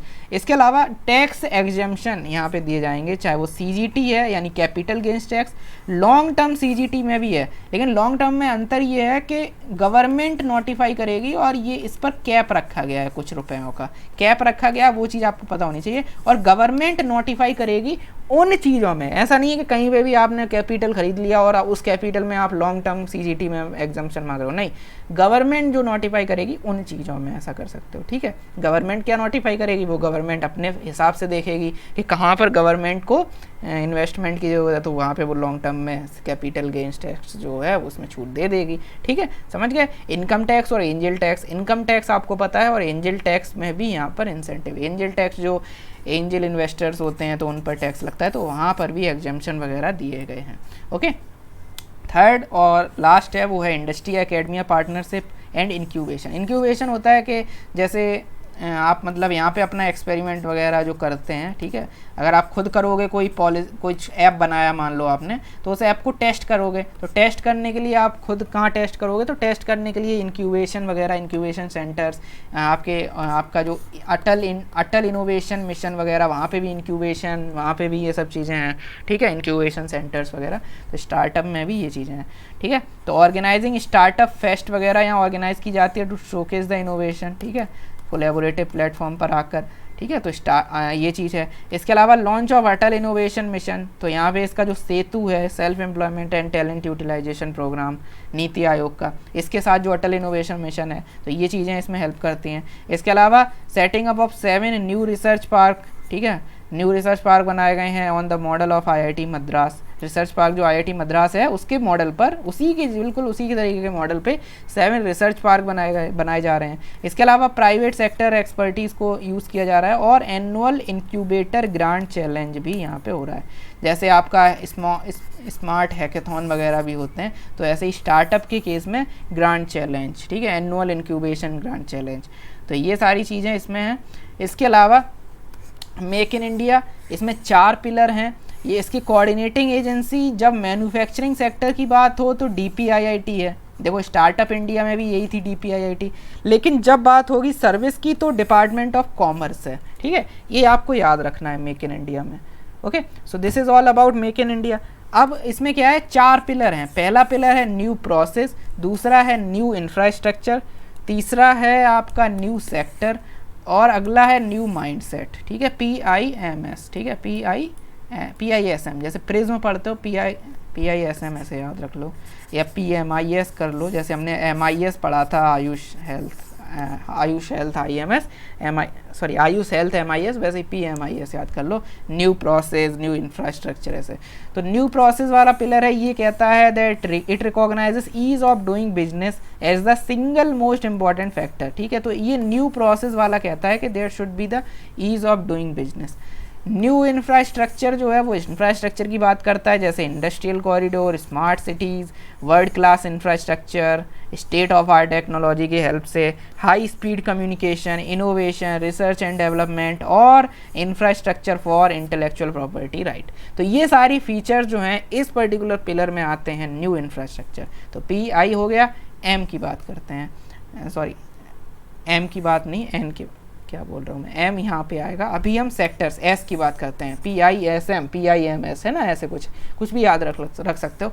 सो न्यू सेक्टर्स जो हैं उसमें क्या है कि FDI अलाउ किया जा रहा है, ठीक है। न्यू सेक्टर्स में FDI has been opened up in defence production, insurance, medical device, construction and railway infrastructure, हर जगह FDI आ रहा है। तो अब आप ये भी कोई सोचेगा कि यार FDI में तो बाहर के लोग इन्वेस्ट करेंगे, तो फिर उसमें मेक इन इंडिया कैसे हुआ। देखो FDI में जब होता है तो पैसे इन्वेस्ट हो रहे हैं, मतलब टेक्नोलॉजी वगैरह यहाँ पे इंडिया में डेवलप हो रही है। ऐसा नहीं है कि हम कहीं से एक्सपोर्ट चीज़ें कर रहे हैं, जैसे लोग अभी यही कह रहे हैं, अभी देखो अभी चल रहा है ना चाइना वर्सेस FDI, चाइना का जो चल रहा है बॉयकॉट चाइना, तो कुछ लोग आएंगे वो कहेंगे कि एफडीआई में ये चाइना सब जगह है, तो आप कैसे ऐसा कह सकते हो। देखो एफडीआई और चाइना का एक्सपोर्ट या चाइना का इंडिया में इंपोर्ट हो या चाइना की इंडिया में एफडीआई है, दोनों में अंतर है। इंपोर्ट में क्या होता है, वो डायरेक्ट आपको ना एम्प्लॉयमेंट मिला, ना आपको कोई चीज़ मिली, ना टेक्नोलॉजी मिली, कुछ नहीं हुआ आपका, ना पैसा आया, बस आया क्या सामान, आपने पैसा दिया, पैसा बाहर चला गया, सामान आया आपने यूज़ कर लिया, ठीक है। तो ओवरऑल एक्सपोर्ट पे नुकसान हो गया। लेकिन जब एफडीआई एक्सपोर्ट में नुकसान हो गया और बाकी सारी चीज़ें, रिवेन्यू लॉस, इंडिया का नुकसान, बैलेंस ऑफ पेमेंट में नेगेटिव इन्फ्लुएंस, वो सब हुआ। लेकिन जब एफडीआई आता है, जब चाइना का कोई एफडीआई इन्वेस्टमेंट लेके आता है, तो वो इंडिया में आता है, ठीक है। ऐसा नहीं है कि सिर्फ सामान आ रहा है, या तो वहाँ क्या है, कोई टेक्नोलॉजी वगैरह उनकी आएगी उसमें, ठीक है, टेक्नोलॉजी वगैरह आएगी, तो फिर यहाँ के लोग उसमें एम्प्लॉयमेंट लेंगे। ऐसा नहीं है कि वो एफडीआई के साथ लोगों को भी लेके आ रहे, नहीं, ऐसा नहीं है। तो एफडीआई आएगी, बस टेक्नोलॉजी आएगी, लॉन्ग टर्म में इंफ्रास्ट्रक्चर डेवलपमेंट वो सब होगा, लोगों के लिए एम्प्लॉयमेंट जनरेशन होगा, रिसर्च डेवलपमेंट होगा, जो भी होगा, और उसके बाद होगा तो प्रॉफिट तो होगा अल्टीमेटली चाइना को, बट इंडिया को भी हो रहा है साथ में। तो ये उतना ज़्यादा खतरनाक नहीं है, डेट नहीं है, डेट नहीं है, कोई नुकसान उतना नहीं है।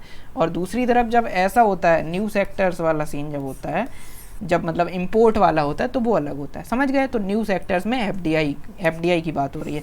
न्यू माइंडसेट का मतलब कि government should work like facilitator. जो लोग पब्लिक एडमिनिस्ट्रेशन वाले हैं वो इसे एनपीएम से बिना सोचे समझे जोड़ दो, ठीक है, न्यू पब्लिक मैनेजमेंट। तो फैसिलिटेटर, गवर्नमेंट जो है वो स्टीयरिंग करे रादर देन रोइंग, ठीक है, या फैसिलिटेटर रहे, ना कि आप खुद ही कुछ कर रहे हो, ठीक है। गवर्नमेंट सिर्फ मैप का जो मैप है वो बता दे कि हाँ मैप ऐसा बनना है, बाकी ऐसा नहीं कि मैप बेचने लगे, बेचने का काम उसको दे दो स्टेशनरी वाले को, समझ रहे हो। तो वो चीज़ तो ऐसे ही यहाँ पे मेक इन इंडिया मतलब government should act like facilitator, बस थोड़ा मिनिमम वहाँ पे इंटरफेरेंस होना चाहिए। और इंडस्ट्री लेड डेवलपमेंट, ये दूसरा माइंडसेट चेंज करना है कि हम हमने क्या किया, हम डायरेक्ट एग्रीकल्चर से सर्विस पे चले गए। इंडस्ट्री लेड डेवलपमेंट की ज़रूरत है। तो ये माइंडसेट, दूसरा माइंडसेट समझ में आया। और यूजेस क्या होंगे, जैसे इन्वेस्टर फैसिलिटेशन सेल वगैरह का यूज़ करके कि इन्वेस्टर फैसिलिटेशन सेल जो है वो इसमें डील करता है, ठीक है। अगली स्कीम है टाइज। ओके, सो 2-3 स्कीम और हैं। टाइज जो है वो trade infrastructure for export scheme, ठीक है। तो ट्रेड इंफ्रास्ट्रक्चर डेवलप करना है किसके लिए, एक्सपोर्ट के लिए, ठीक है। तो यहाँ पे फाइनेंशियल असिस्टेंस दिया जाएगा फॉर सेटिंग और अपग्रेडेशन, किसका, इंफ्रास्ट्रक्चर का। या तो उसे सेट करो, ये इंफ्रा जो है, या तो सेट करो, बनाओ, या अपग्रेड करो, हमें नहीं पता, इंफ्रास्ट्रक्चर बनना चाहिए, है ना। जैसे कैरी मिनाटी का डायलॉग है, हमें नहीं पता, इतने लायक आनी चाहिए। तो वैसे हमें नहीं पता कैसे करना है, इंफ्रास्ट्रक्चर बनना चाहिए, या तो खुद बनाओ या अपग्रेड करो, ठीक है, ताकि एक्सपोर्ट लिंकेज हो सकें, जैसे border haat, cold chain, dry ports etcetera. तो एक्सपोर्ट इंफ्रास्ट्रक्चर बनाओ, फिर इंफ्रास्ट्रक्चर बना के ऐसा नहीं है कि सिर्फ यहीं एक्सपोर्ट, तो नाम में ही है इंफ्रास्ट्रक्चर फॉर एक्सपोर्ट स्कीम, ठीक है, समझ में आ गया। सेंटर और स्टेट एजेंसी जो है include export promotion council, commodity board, special economic zone authorities and apex trade bodies recognised under exim policy, ये सब यहाँ पे काम करेंगे, ठीक है। इसके अलावा सेंट्रल गवर्नमेंट फंडिंग जो है वो ग्रांट इन एड के फॉर्म में आएगी, है ना। और इसके अलावा maximum 50% of the total equity जो है वो यहाँ पे सेंट्रल गवर्नमेंट का रहेगा, जो एड रहेगा, ठीक है, मैक्सिमम 50। और जो नॉर्थ ईस्ट, यूके, एचपी और जेके हैं, ठीक है, यहाँ पर 80% है, ठीक है। याद रखना, हमने जब बात की थी किसकी, जब बात की थी पुरानी, हम स्टार्टअप इंडिया वगैरह पढ़ रहे थे, ठीक है, या उसके पहले जो स्कीम्स पढ़ी थी हमने, वहाँ 90 तक गया था। उड़ान में कितना गया था याद करो, 80, 90 और 100। 90 किसके लिए था, नॉर्थ ईस्ट, यूके, यही सब थे। 100 में क्या था, मेघालय और स्टेट आरसीएस रूट्स, ठीक है। तो यहाँ 80 है नॉर्थ ईस्ट के लिए, वहाँ 90 था, ठीक है, सेंटर का कंट्रीब्यूशन। और स्पेशल कैटेगरी स्टेटस में भी 90 होता है, लेकिन यहाँ 80 है। 80-90 के गेम में फंस नहीं जाना, okay. So this is it. Apart from that we have transport and marketing assistance, ठीक है, तो वो समझ में आ गया. अब ट्रांसपोर्ट एंड मार्केटिंग असिस्टेंस, तो यहाँ पे कुछ नॉट एलिजिबल हैं, उसको बाद में पढ़ेंगे. पहले ये देखते हैं कि ये मार्केट असिस्टेंस है क्या. To provide assistance for the international component of freight and marketing of agricultural product, ठीक है. तो एग्रीकल्चरल प्रोडक्ट का है ये पिछला वाला भी ऐसा ही था कि इंफ्रास्ट्रक्चर डेवलप करके एक्सपोर्ट करो. यहाँ भी ऐसा ही है कि इंटरनेशनल कंपोनेंट फीड वगैरह मार्केटिंग है, लेकिन एग्रीकल्चरल प्रोडक्ट की, ठीक है. इसमें कौन कौन होंगे. All exporters duly registered with relevant export promotion council, ठीक है. जो भी रजिस्टर्ड हैं एक्सपोर्ट प्रमोशन काउंसिल, जो फॉरेन ट्रेड पॉलिसी के हिसाब से एलिजिबल होंगे. Agricultural product eligible of eligible agriculture products shall be covered under this scheme, ठीक है. तो ये सारे लोग कौन कौन से, जो भी रजिस्टर्ड हैं एक्सपोर्ट प्रमोशन काउंसिल में, ईपीसी में एक्सपोर्ट प्रमोशन काउंसिल में, जो as per FT foreign trade policy है, जो भी रजिस्टर्ड हैं दे आर एलिजिबल, ठीक है, of eligible agricultural product shall be covered under this thing, ठीक है. तो दो चीज़ें हैं. एक तो वो लोग जो ईपीसी में as per foreign trade policy registered हैं, प्लस एग्रीकल्चरल प्रोडक्ट जो नोटिफाइड हैं, ठीक है, जो यहाँ पे एलिजिबल एग्रीकल्चरल प्रोडक्ट्स हैं. और ये बेसिकली एग्रीकल्चर से लिंक करना, लेकिन ये मिनिस्ट्री ऑफ एग्रीकल्चर की भी नहीं है, ये चीज़ ध्यान रखना. तो ट्रांसपोर्ट एंड मार्केट असिस्टेंट, यहाँ पे एक्सपोर्ट कैटेगरीज में कुछ लोग कुछ चीज़ें एलिजिबल नहीं हैं, जैसे प्रोडक्ट जो SEG और जो EOU, EHIP, STP, BTP और यहाँ से जाते हैं. तो इन सारे जो जोन से जो प्रोडक्ट जाते हैं वो यहाँ पे प्रोडक्ट्स जो एक्सपोर्ट होते हैं वो इसमें इसके पार्ट नहीं है.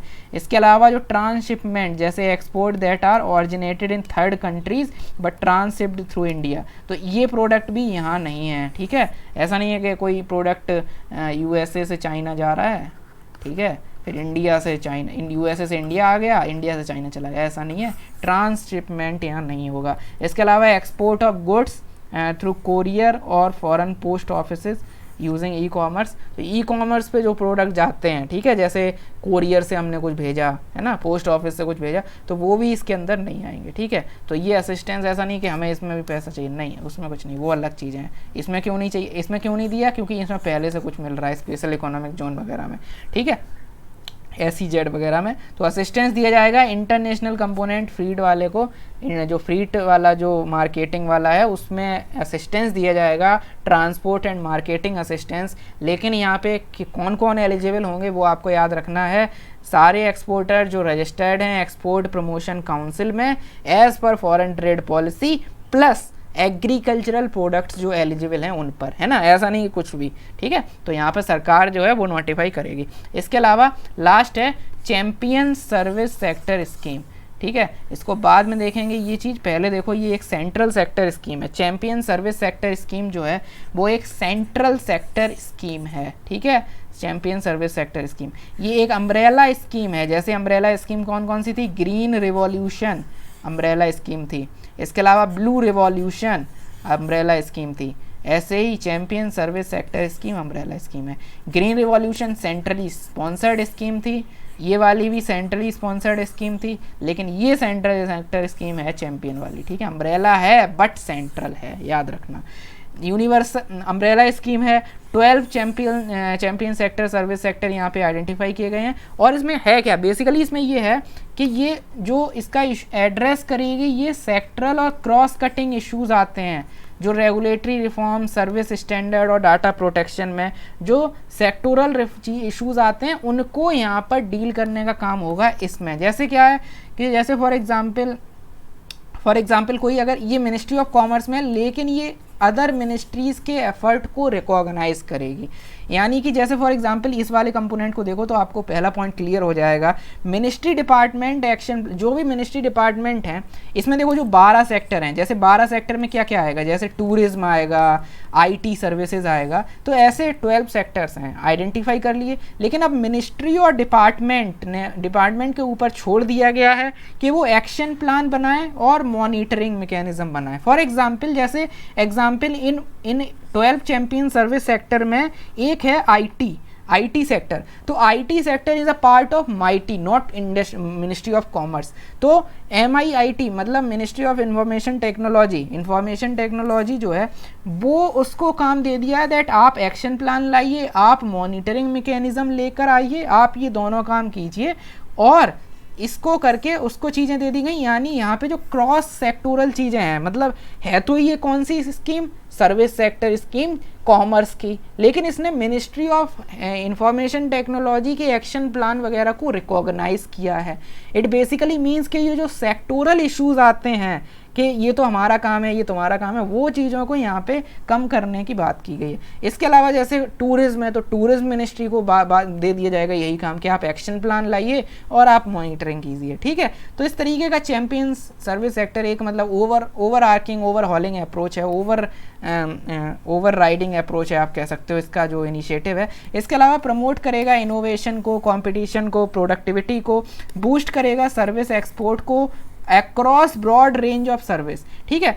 एक्सपोर्ट का काम सर्विस सेक्टर या कोई भी एक्सपोर्ट है तो वो एक्सपोर्ट का काम किसका है, वो काम आपका इसका है, ठीक है, कॉमर्स मिनिस्ट्री का। लेकिन सर्विस सेक्टर में जो टूरिज्म है, आईटी है, वो काम अलग अलग मिनिस्ट्री का है। तो ये उनको काम कह रहा है कि आप ये कर दो, बाकी का हम देख लेंगे एक्सपोर्ट वाला। तो इस वजह से ये चीज़ एक अच्छी चीज़ है। इसके अलावा skill training, employment generation for citizens, तो ये सारे भी इसके कंपोनेंट हैं। Okay, so this is all about this ministry of commerce. तो आज हमने मिनिस्ट्री ऑफ कॉमर्स पढ़ ली, हमने मिनिस्ट्री ऑफ सिविल एविएशन देखी, मिनिस्ट्री ऑफ कोल देखी, और हमने बात की ministry of let's say this chemical fertilizers and pharmaceuticals, ठीक है। और इसके पहले हमने सबसे पहले शुरू किया था मिनिस्ट्री ऑफ आयुष। तो इस तरीके से हमने आज 4-5 मिनिस्ट्री को थी वो हमने कवर कर ली हैं। अगले पार्ट में हम बाकी मिनिस्ट्रीज़ को कवर करेंगे। सो this is it for today. अगर वीडियो पसंद आया है, वीडियो ने आपको हेल्प की है, वीडियो ने आपके लिए चीज़ें ईजी की हैं, तो आप इस वीडियो को लाइक कर सकते हैं। Okay, thank you, bye bye and have a nice day.